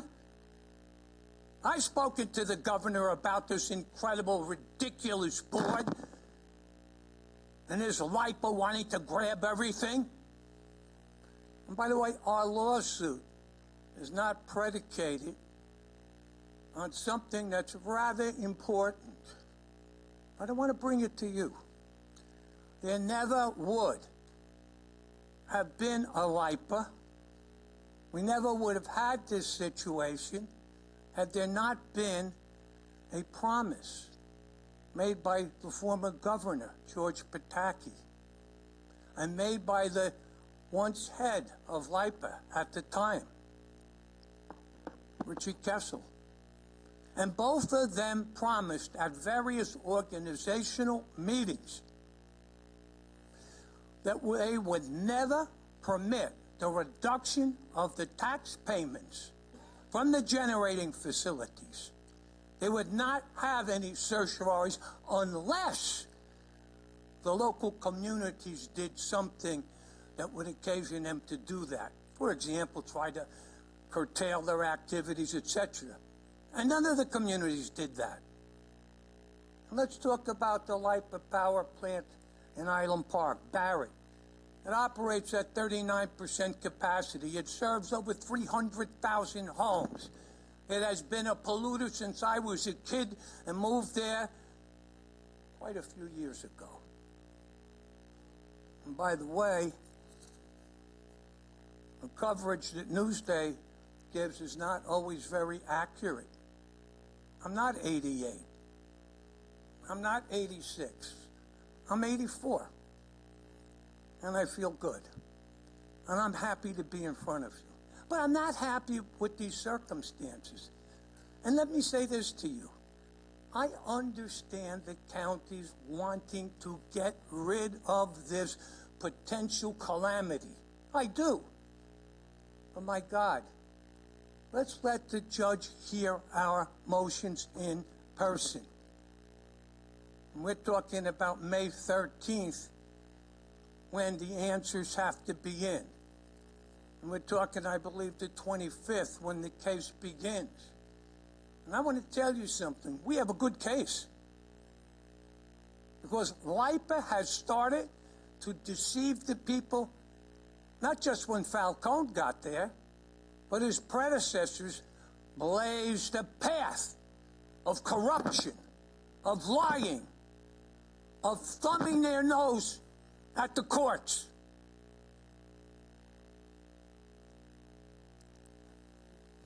Let me refer to a certain judge who comes from the North Shore, up in your area. That was Judge Dana Winslow. Did you ever hear that name? Did any of you ever hear that Dana Winslow made an order? And let me tell you what it was about. LIPA wanted to come in and make this acquisition. Judge Winslow said, wait a minute, you can't do that. This is a contract over $1 million. You have to go to the PACB board. Guess what they did? They discontinued that purchase. They didn't appeal the order. That is still the order of the day. And it is the law. They have broken the law since that decision in 1999. Supreme Court decision by Judge Winslow. They have not submitted any of their contracts. And you know the Caithness facility, how it came about? It came about so that they could purchase offshore power that was produced cheaper, not using the plant up in the North Shore, reducing utilization of the plant in Island Park. How did we create, or did any of those plans create their problem? No, they wanted more money. And by the way, none of those contracts went before the PAC board. None of them. We have a moral issue here. The governor and the head of LIPA, both of them promised. Oh, it wasn't written. So now we're going to get to that? What's morally right? What's right? We can let them disregard, and we can say, oh, we look the other way, and the county's afraid they're going to get crushed. I don't blame you for being concerned. Not at all. I don't blame the present county executive. He inherited the situation. It's been going on for years. And nobody stood up, including the governor. I brought this to her attention, and she hasn't done a damn thing. Nothing. For the taxpayers of Long Island, Suffolk County, Nassau County, want to build an empire. Yes, build an empire for LIPA. And you guys vote to continue this. You know what you do? You just strengthen Falcone. He's blackmailed us. $9 million. That isn't even half of 1 year what Island Park would lose. And we're supposed to say, oh, thank you, shove it. That's what I say. What, are you kidding? Now, if you can't grant us 2 weeks or 3 weeks, let LIPA know that they're going to be in for a battle. Let that court hearing be held on the 13th. Let us participate and see what the judge says. Because I'm telling you, I think they have a very good chance to say all of the things you have done, LIPA, without the PAC board permission are illegal, void, ab initio. They don't want that argument to be raised. Nobody's raised it. We put it in our preliminary papers. The judge just signed the order. I just got it last night, which gives us the ability to be heard. The opposition should oppose us. Are we going to win? Will we be heard? I think we will be if you give us the time. Don't preclude us by saying, oh, there's a settlement. Because I'll tell you the first thing that LIPA will do. Denise, listen to me. Okay. First thing they'll do is say, the county settled, there's no lawsuit for Island Park or the town of Hempstead to come into. We won't get the opportunity to put before the court what Judge Winslow said. We won't get the opportunity to save all of us. I don't want the county to pay a lot of money, but you will be destroying Island Park. A bunch of nonsense, a glide path. Imagine, you're paying $4,500 a year in school taxes on your house. You're one of the lowest working income communities in all of Long Island. And your taxes go up to $9,000?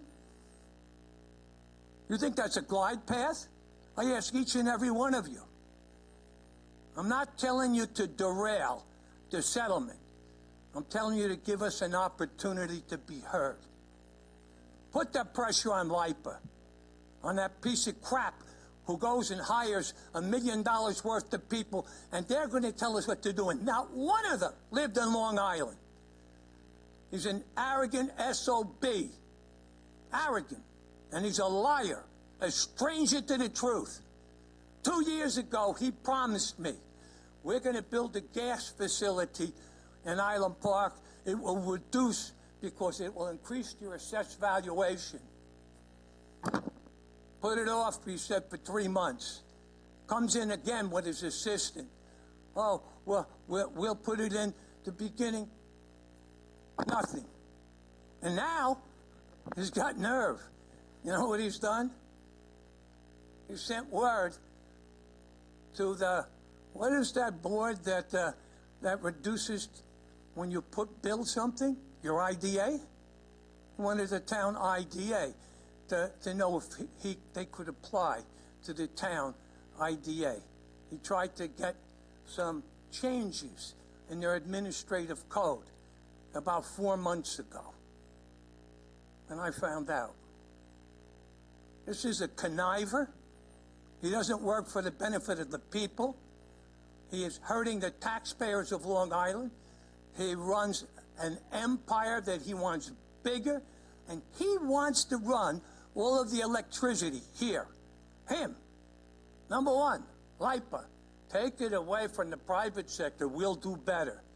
If he does better, and that's an example of hiring 4 out-of-state people, paying them over $1 million a year, not one of them living here, that is incredible. And the governor should do something.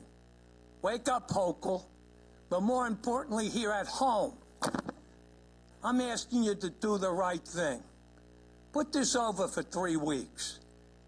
Put it over. Let LIPA know that you just don't march to their drum, that we follow the law. Let the judge take a look at our arguments. Let him hear our arguments and decide. Because I'll tell you this, if we win, the county wins. Thank you. You have any questions? I wouldn't if I were you. Going to take a 5-minute I'll recess. give you for the record the judge's decision with respect to the... Well, we can ask when we get back out. 5-minute recess. Okay. Do you want this, the order of the court? Wait a minute. Sit down. Sit down. I didn't get up when you were talking.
back in session. Oh, okay.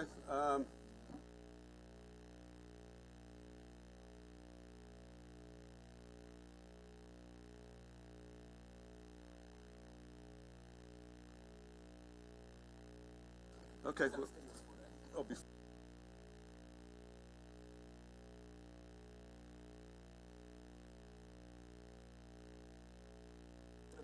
all right. We're back in session. Legislator Ford. Presiding officer, I ask that we table this item till a future date. We have a second. Second on part of Legislator DeRizzi-Witten. There's no debate on the motion to table. All in favor signify by saying aye. An aye vote is to table. Aye. Opposed? Nay. Motion table fails by a vote of 10 to 8. All right, so before we have a vote on the item, if any legislator wants to speak and have a statement. Minority Leader Abrahams? I didn't know about the motion to table until it came out to the floor, so it's unfortunate that actually failed. But I just want to bring this back home because what I've heard from residents over the last several weeks since this has been considered has been something that's been more simplified. When we're talking about settling a case with LIPA, and I understand the ramifications as it pertains to what the county exposure is, and I don't put all the fault on County Executive Blakeman, nor do I put all the fault on County Executive Curran. I put some on both administrations.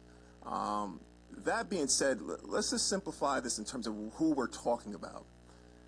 Are we talking about the same LIPA that has had poor and shoddy service for the last 20 some odd years that I experienced through my residence in Baldwin and Uniondale and Roosevelt during Superstorm Sandy, had power for periods of weeks? Are we talking about the same LIPA that has raised rates to astronomical numbers for decades before PSC&G came into power? And now what we're doing is the proverbial, while I have you down, I'm going to kick you in your teeth by saying to residents, not just in Island Park and up on the North Shore, that we're going to say to them today that even though they did all this stuff to you, that they provided poor service to you for the last 2 years, they don't even have the respect to be here today, and on top of it, they raised your rates. We're going to say to you today that we're going to pass a settlement that, one, because it's in the best interest of the county, and then two, that takes them off the hook. So I truly have a problem with us protecting LIPA. And I think that's the most egregious matter that we can talk about today, because ratepayers in Nassau County have been getting kicked in the face by LIPA's rates for decades. I don't think anyone in this room, if I asked you, who here likes LIPA, no one's going to raise a hand. But I think that speaks to all our public utilities. All of our public utilities are despicable. And there's very little accountability from the water districts to the public utilities in terms of LIPA or Verizon, whoever, Altis. Each and every one of them have very little accountability to their ratepayers.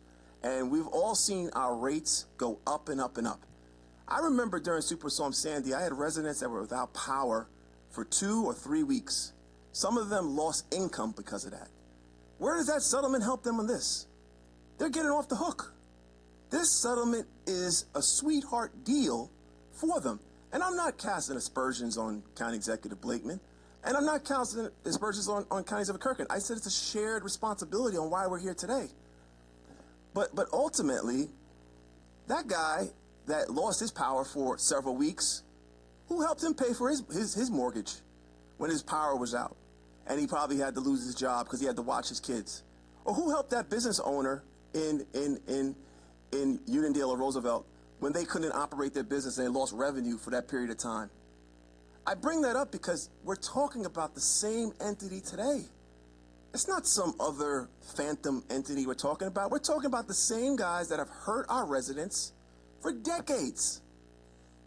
And the best we can do is a sliding scale to the future? I just feel like that is, and I understand the county executive's position in regards to this, but I just feel like that's the wrong message to send to our residents.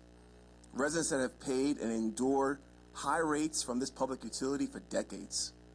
And if you're a homeowner or a ratepayer in this county, you understand that LIPA has hurt you for 2 years, for 2 decades, if not more.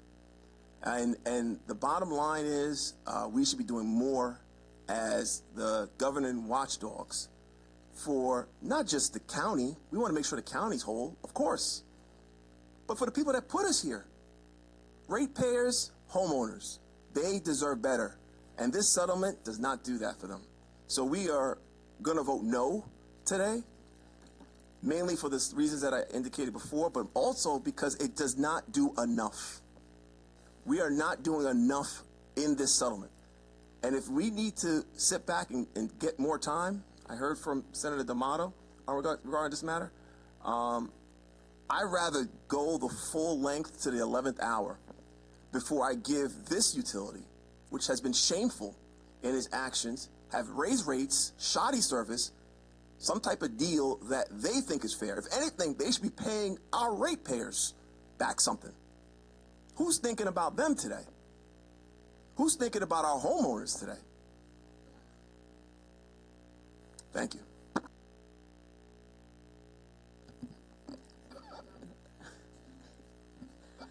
I too will be voting no on this settlement because I believe that the Island Park School District, as well as Oceanside, needs to be protected even more so.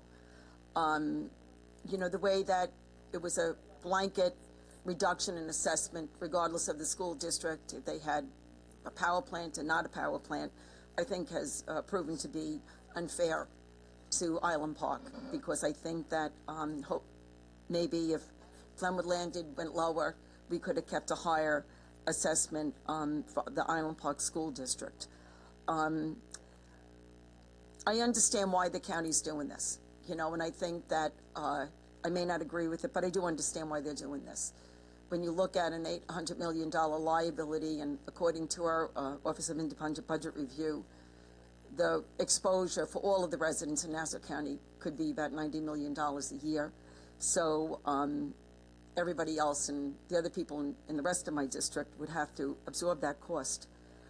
You know, we need to go after our state representatives and our governor. You know, Minority Leader, I should say, Abrahams did mention these public utilities. LIPA has been out of control, PSE&G, Optimum, Verizon. Each and every single one of these utilities falls under the jurisdiction of New York State. I have reached out to the Public Service Commission on various issues, and you know, lately they have been responding, and somebody who I worked for a utility for 25 years. So I know in the past, when they used to be when the state was very powerful and did an oversight on the utilities, you know, they responded more prudently to the residents, to businesses, to everybody here in the jurisdictions that they served. So I think now, and I will keep reaching out to the county executives, so I see that DCE Walsh better get used to the fact that I'm going to keep reaching out to him in the hopes of trying to help the school district find some magic ways. But in the meantime, all of us, I know you're going to vote no, maybe you'll vote yes, but I'm asking all of you to join me in going after Governor Hochul, going after our state representatives. I have to give credit to then Assemblywoman Miller, who actually did come up with a plan to try to make some relief for the Island Park School District, but could not get it through the Senate. But I'm asking all of you because we need to. This is a community of working class people. I did not live there, I did not grow up there, but I know a lot of people. I have relatives who now live in Island Park, and it is a gem of a community, and it deserves all of the assistance that it can get. And I'm hoping that you'll join with me. And I just ask for one thing. Having been a telephone worker and spending many years climbing telephone poles and responding to all sorts of disasters, I just want to put on record, because I think it's unfair to the workers that do that work. When we say that you've been out of power, yes. When we don't have power for 3 weeks, we don't have power for 3 months, we don't have power.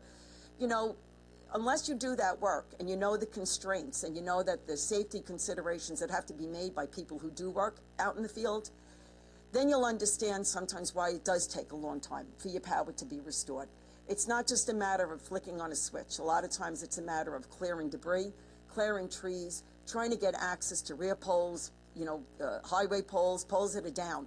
All right, and these workers, every time we always criticize them for in our minds, not doing the job right. But unless you climb a telephone pole, unless you know exactly what it is, what it's like running cable in the most extreme type of weather conditions, then please, when you want to say that we didn't have power, just say that we understand that the workers have their constraints and they try their best, but sometimes it does take a long time.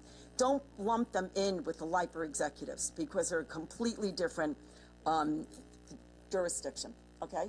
No disrespect, I said it forward, but maybe you misheard me, but I never mentioned the workers.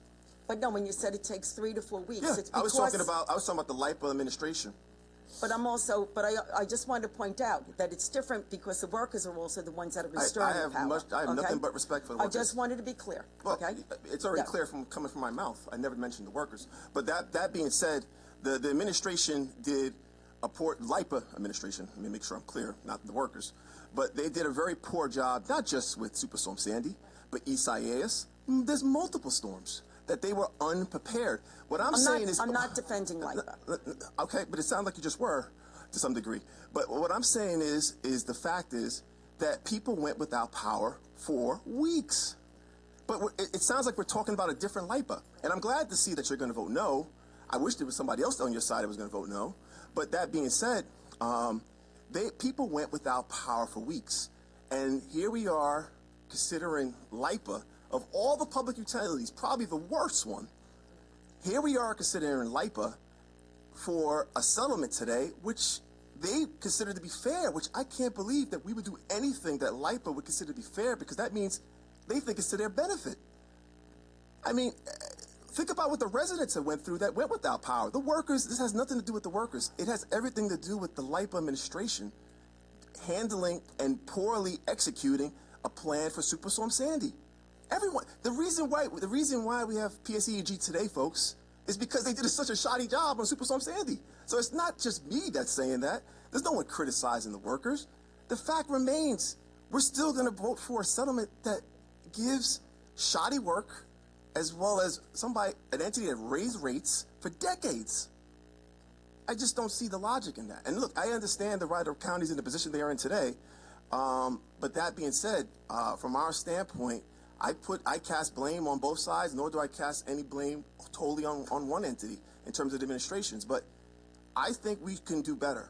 And I think we should go forward with doing better and challenge this up into the 11th hour. But if we can't get another vote to do that, then that's okay. Disagree with one point that was made. The Minority Leader Abrahams indicated that LIPA is on the hook. That's exactly 180 degrees opposite. Look, the county is on the hook. You litigate cases, and some cases are just, you're going to lose. That is this case. And we battled with NIFA, the county has, through different administrations. And this case wound its way through the court and was adjourned, and public meetings were held. But the county was always going to lose the case. They're on the wrong side of the case. Because it comes down to what is the value, assessed value of those plants. And when the county looked at those plants, it actually came up with lower values than LIPA. So this was a loser. We were going to lose this case. And we are at the point now we had to face that reality, just as they had to face the reality in Suffolk County. The exposure to county taxpayers, by all accounts, is upwards of $800 million. $100 million a year for debt service to pay this. More importantly, for the residents of those districts, if we litigate this case and lose, and we're going to lose because our appraisals are even lower than LIPA's, the immediate reduction in assessed value for that plant will be either 81% or 94%. That means that in October, in the Island Park School District, LIPA will be paying 81% less than they were paying now, or 94%. Basically, they were going to wipe out almost the entire amount of money that LIPA is paying into that district if we litigate this case, which we're going to lose. So we have no alternative at this point. We battled this for years. It's up for a vote now. And if we don't do this, we are going to do a grave disservice to our county to the residents, and it's time to vote. Mr. Chairman. So the message is today, I'm Mr. sorry, Chairman, Senator may I D'Amato. make an observation? Yes. With your permission, and I appreciate your indulgence. I didn't ask you to put it on after the court meets. You have at least 3 weeks before the court meets, maybe longer. We understand that, Senator.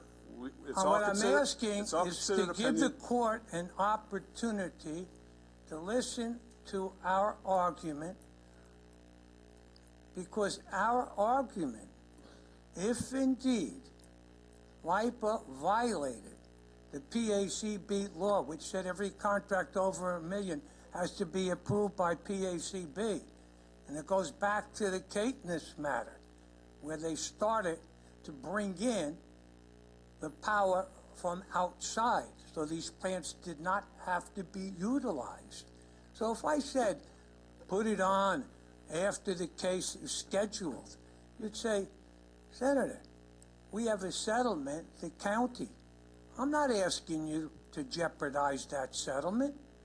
I'm asking you to give the court an opportunity. And to some of the members on the board, I don't understand why you would not give the court an opportunity to hear the Island Park Town of Hempstead case before the court takes up your settlement. You still don't lose that, and if it wants to settle on that, but why not give us the leverage to do better with the governor and with LIPA by an adjournment? Adjourn it for 2 weeks. All right, Senator, you made those. Adjourn it for 2 weeks. You made those arguments eloquently before. But guess what? If they're so eloquent and they fail, they were eloquent. then they should be failing for a reason. Yeah, we don't Give see me a reason. I'm not, excuse me. You want a reason? I'm not asking you to jeopardize the county settlement, because they've entered into an agreement already with the county. They can't rescind it. What I'm asking you is to give the court an opportunity to listen. I think it's May 13th, to listen to Island Park and to the town of Hempstead. It does not interfere with the date, which I think is May 22nd. What do you lose? What are you jeopardizing? Why not put some pressure on LIPA? If they were the little choir boys, if they did everything properly, if they were fine. But I'm going to tell you, Billy Gaylor, I don't understand why you wouldn't vote to give us an opportunity before the court. Not jeopardizing the county settlement. Give us a chance. Why don't you put the pressure on LIPA for a change? You like being blackmailed? That's what's going on. You're marching to a drum. Some political drum? What the hell drum is it? Why won't you vote the right way? That's to give us an adjournment for 3 weeks. I don't understand it. So you go ahead and vote. We will. But let me tell you, if you vote not to give us an adjournment, you're failing the taxpayers, certainly the taxpayers of Island Park, by not giving them an opportunity.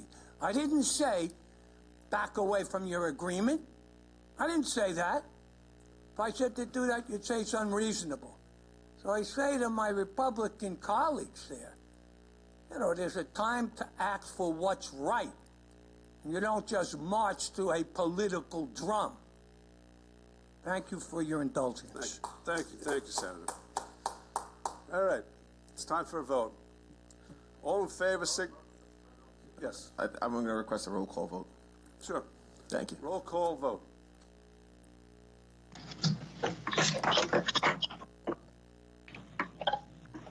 Thank you. Roll call vote. Proceeding. Deputy Presiding Officer Howard Copel. Yes. Alternate Presiding Officer Denise Ford. Legislator Sheila Bino.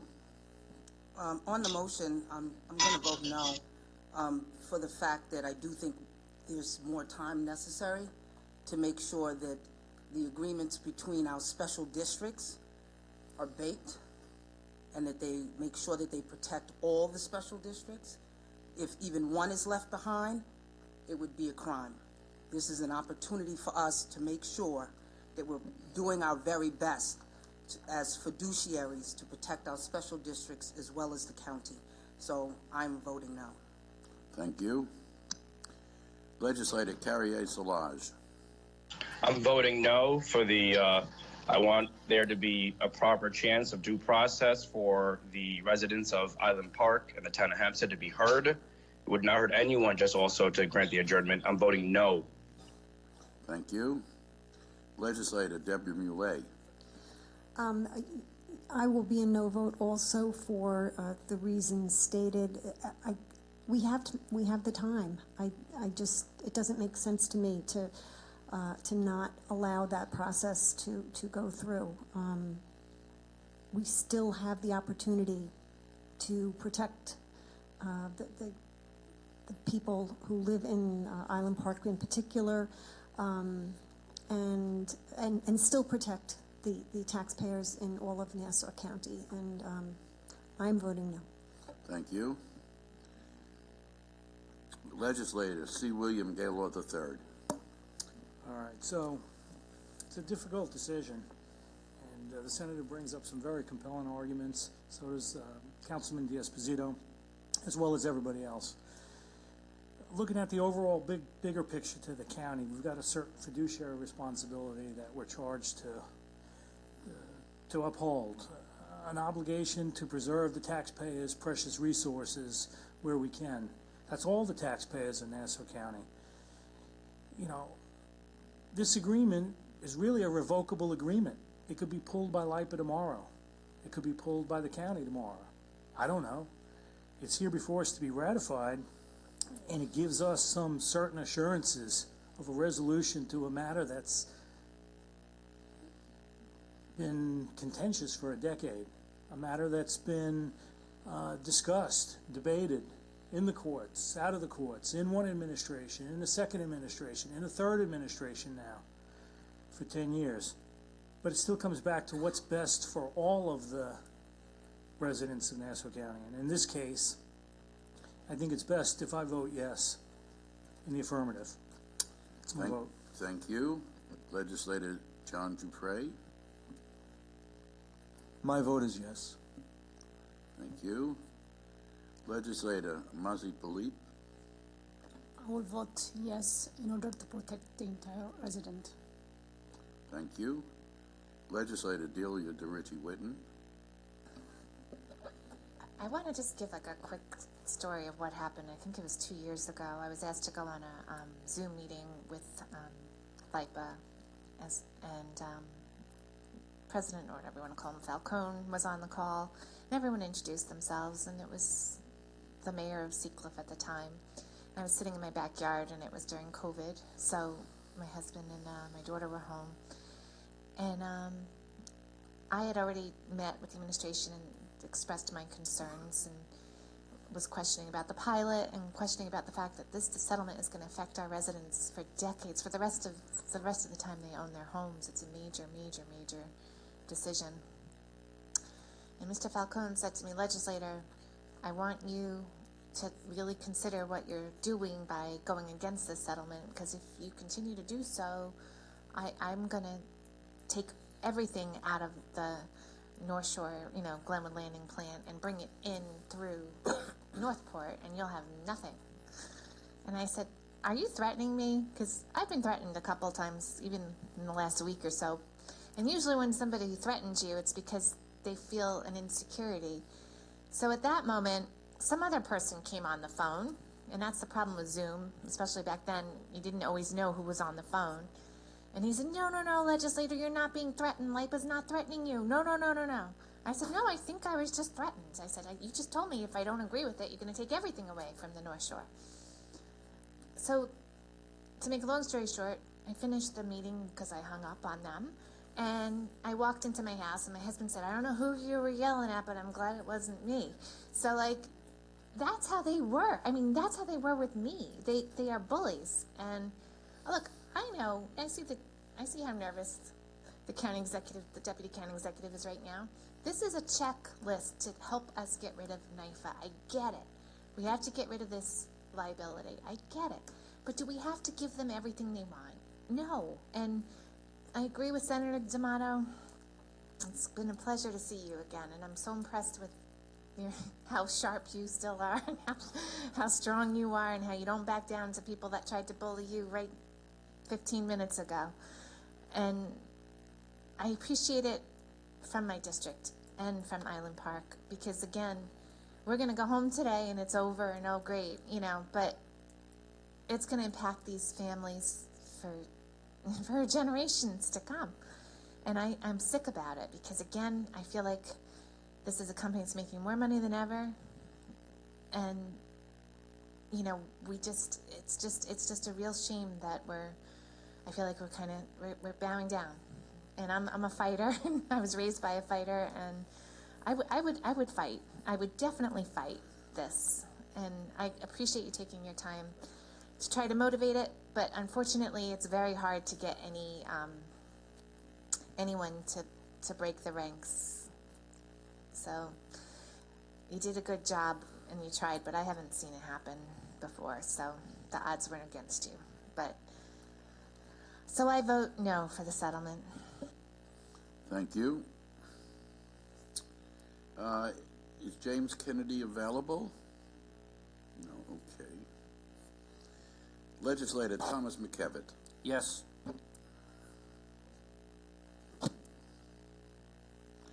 Thank you. Legislator Laura Schaefer. I vote yes. Thank you. Legislator John Ferretti. Sorry, I'm going to be a little bit longer. I think there's been an attempt today, specifically by my colleagues on the other side of the aisle, to paint this picture that somehow the administration has negotiated a deal where the county is bowing down. I think that's what was said, or that LIPA is getting everything they want. It's just not reality. The reality is that the evidence submitted by the county, by the previous administration, we will lose. At best, they will get an award. I believe Mr. Vincelette said between $500 million and $800 million. At best. That's if they agree with the previous county administration's numbers.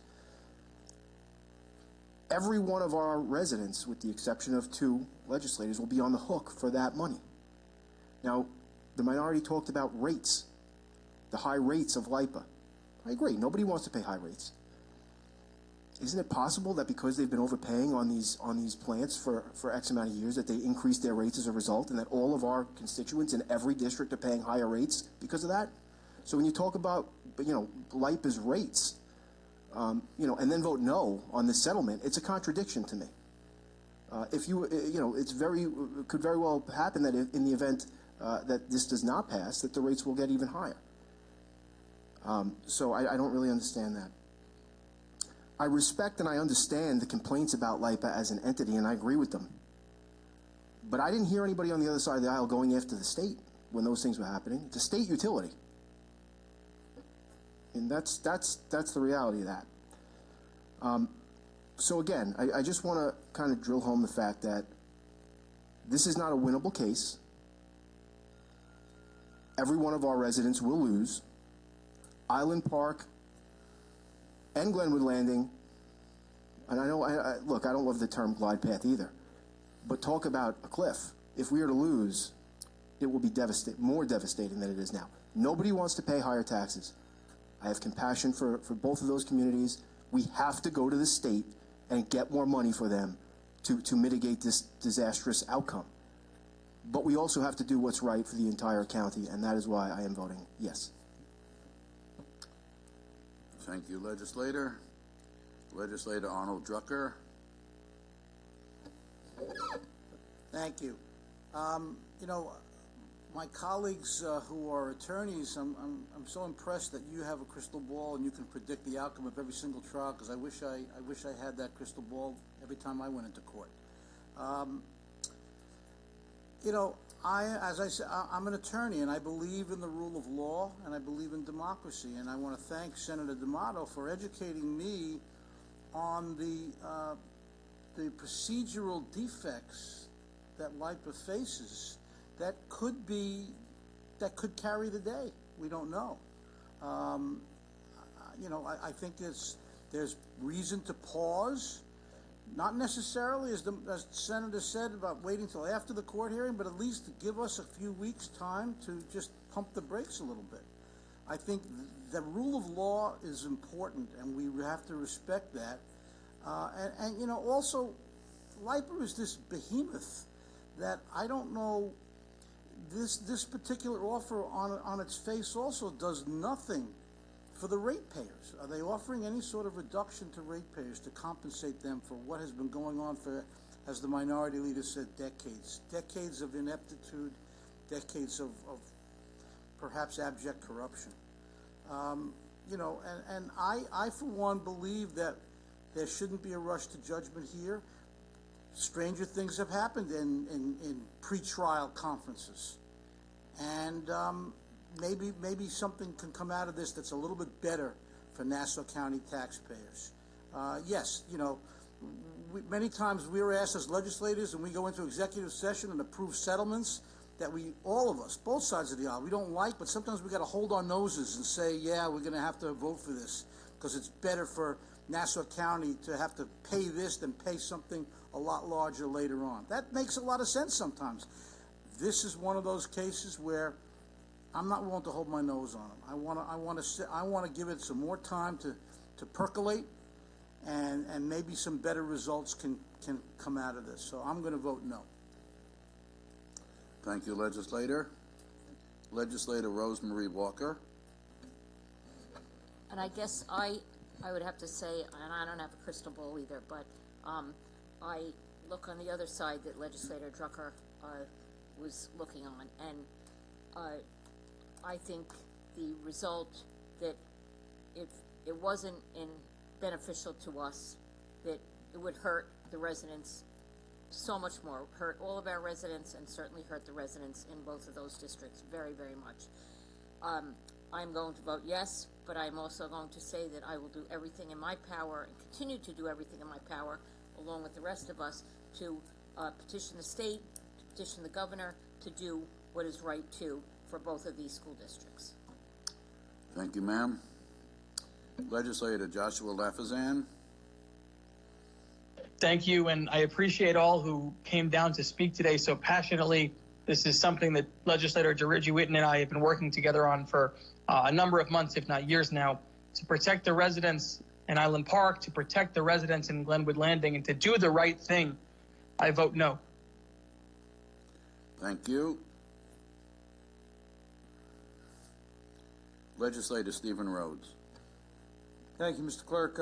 We do have, I guess, different opinions on what doing the right thing is, and I guess that's a question of our own individual perspective.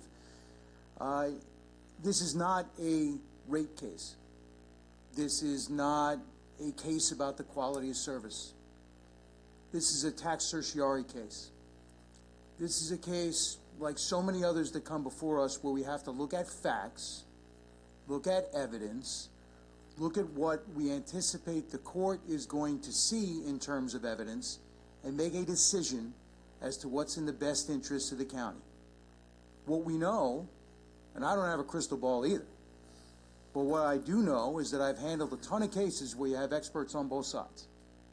And what I do know is that when you hire an expert who gives you an opinion that not only agrees with the other side, but in fact says it's worse, there's a great chance you're going to lose.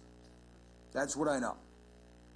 And that's the situation that we're in this particular case. I agree. LIPA is terrible. I agree that the Public Service Commission does very little, if anything, to protect ratepayers. I've been fighting with the Public Service Commission over New York American Water and Liberty Water for the last Well, how long have I been here? 7 years. 4 years ago, they gave them a rate increase anyway. I asked the governor to change the Public Service Commission. It never happened. We changed the governor before we changed the Public Service Commission. That fight needs to happen up in Albany. But what's before us here is a situation where if this settlement isn't approved today, LIPA could walk away from that settlement tomorrow. Until both sides sign on the dotted line, and effectively what we're doing today by ratifying the agreement is signing on the bottom line, that agreement is fully revocable. And if LIPA walks away from that agreement, then Nassau County taxpayers are likely on the hook for between $500 and $800 million in liability. That is money that will be paid by every single taxpayer of Nassau County. That is money that the residents of Island Park and the residents of Glenwood Landing, who I could not be more sympathetic towards, but if they win that judgment, there is no 5-year phase-in. It happens immediately. An 87 or 94%, whichever it was, increase immediately in their tax liability. So the reasonable thing to me to do, and the responsible thing, in my opinion, to do, is to vote for this settlement today for the assurance that, one, we're avoiding this liability on behalf of all Nassau County residents, but providing a path even for the residents in those individual districts to have at least some phase-in and at least some relief instead of the threat of being immediately impacted by a case that we are pretty confident we're not going to win. So I vote in the affirmative. Thank you, legislator. Minority Leader Kavan Abrahams. Thank you, Mike. I've heard a lot of justification for votes today, which I guess it is what it is. We have to justify why we vote yes. At the same time, we have to justify that this is a different entity than the entity that has been hurting ratepayers for the last God knows how many decades. That being said, your voters and your constituents don't see the differentiation. They don't see the examples that you're trying to make. At the end of the day, this is the same LIPA that has given them shoddy service and has raised their rates. Granted, we understand that that's not before us today. Today's a tax certiorari case, but the little guy had a chance to score a victory today. And you guys voted with the big entity. That's the fact. That's the fact. The little guy could have won something today. Could have been 1-0 for the little guy. Finally gets a chance to stick it to the big guy. And in agreement to Senator D'Amato, no, everyone knows this case has to be settled. But we don't have to settle it today. We're settling it because LIPA said that we have to settle it today, or we're backing away. That's placating to LIPA. That's the point that I'm making. That if LIPA says jump, you guys are asking how high. So clearly what's happening today is that ratepayers don't matter, constituents don't matter, school districts, library districts don't matter. LIPA matters. That's the entity that matters. And that's where we're going wrong. And that's where we're losing the message. That the same entity that hurt your constituents during countless superstorm after, left them in the dark, literally left them in the dark, is getting what they want, not just what they want, but when they want it. What kind of message does that say about you guys? Not a good one. I vote no for the ratepayer. Thank you, legislator. Presiding Officer Richard Nicolello. Our voters and the residents of Nassau County are a lot more intelligent than you give them credit for. They understand the fact that there's a potential exposure to the county of $1 billion. You know, it's money that they have to pay, taxpayers have to pay. Even the residents in the districts that are most prominently affected, they have more intelligence than that. They can understand the numbers. You know, Steve talked generally about experts, but let's look at what the experts are saying. And this is an assessment case. What is the value of those plants? LIPA says for the Barrett plant, the value is $28 million, would be a 94% reduction in the taxes they pay. Nassau County, well, they say it's $94 million, which is an 81% reduction in the taxes that they have to pay. Glenwood Landing, LIPA says that the plant is worth $40 million. It's 72% reduction in the taxes that LIPA will be paying to that school district. Nassau County, worth less, $35 million. So under Nassau County's numbers, a 76% reduction in the taxes that we pay to those school districts. Those are the numbers. And again, we can rail about LIPA, and none of us like LIPA, and there were, a whipping boy that we could talk about and all that stuff. But our residents are smart. They understand the numbers. They understand that they don't want to pay another $1 billion in county taxes and get nothing for it. And the residents in the school districts are smart. And they understand that at some point in the litigation, you have to decide whether you're going to settle or go forward.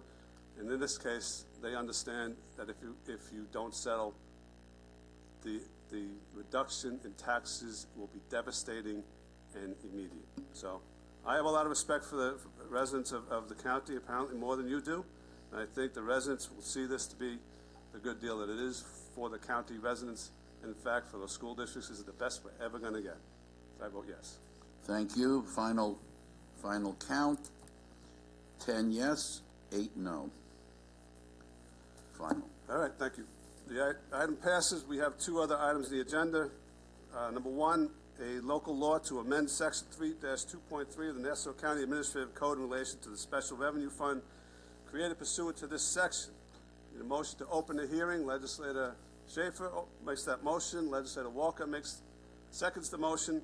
So the hearing is now open. Andy, you want to speak to it? Good afternoon, Andy Persick, Office of Management and Budget. As I spoke before in the committee hearing meetings last week, 2 weeks ago, I'm sorry, this just amends the special uses for the Special Revenue Fund to broaden its uses for what we can spend the money on. And I'm here to take any questions or any. Well, specifically, it will allow us to spend money with respect to the longevity payment. Okay. Correct? It will give us monies to fund the longevity payments. We have some other litigation out there that it would open up the horizon to, some Article 18 cases out there that are still looming, some other post-employment benefits that we might be able to use the money for. Again, this will help us on the glide slope to get us out of the control period is what the ultimate goal is, by spending down some of our, or reducing some of the liabilities that are on the county's books that are unforeseen. So. Okay. Any other questions? Any questions? All right. Motion to close the hearing. Legislator Walker, seconded by Legislator Ford. All in favor of closing the hearing signify by saying aye. Aye. Those opposed, carries unanimously. Item 2, vote on the proposed local law to amend Section 3-2.3 of the Nassau County Administrative Code in relation to the Special Revenue Fund created pursuant to this section. Motion by Legislator Giuffre, seconded by Legislator Ferretti. Any debate or discussion on this local law? Hearing none, all in favor signify by saying aye. Those opposed, carries unanimously.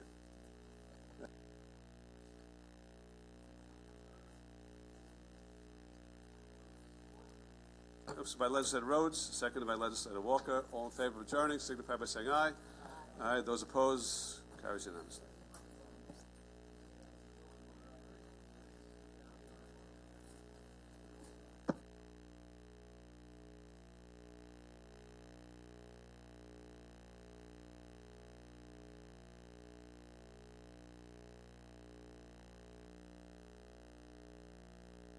Thank you.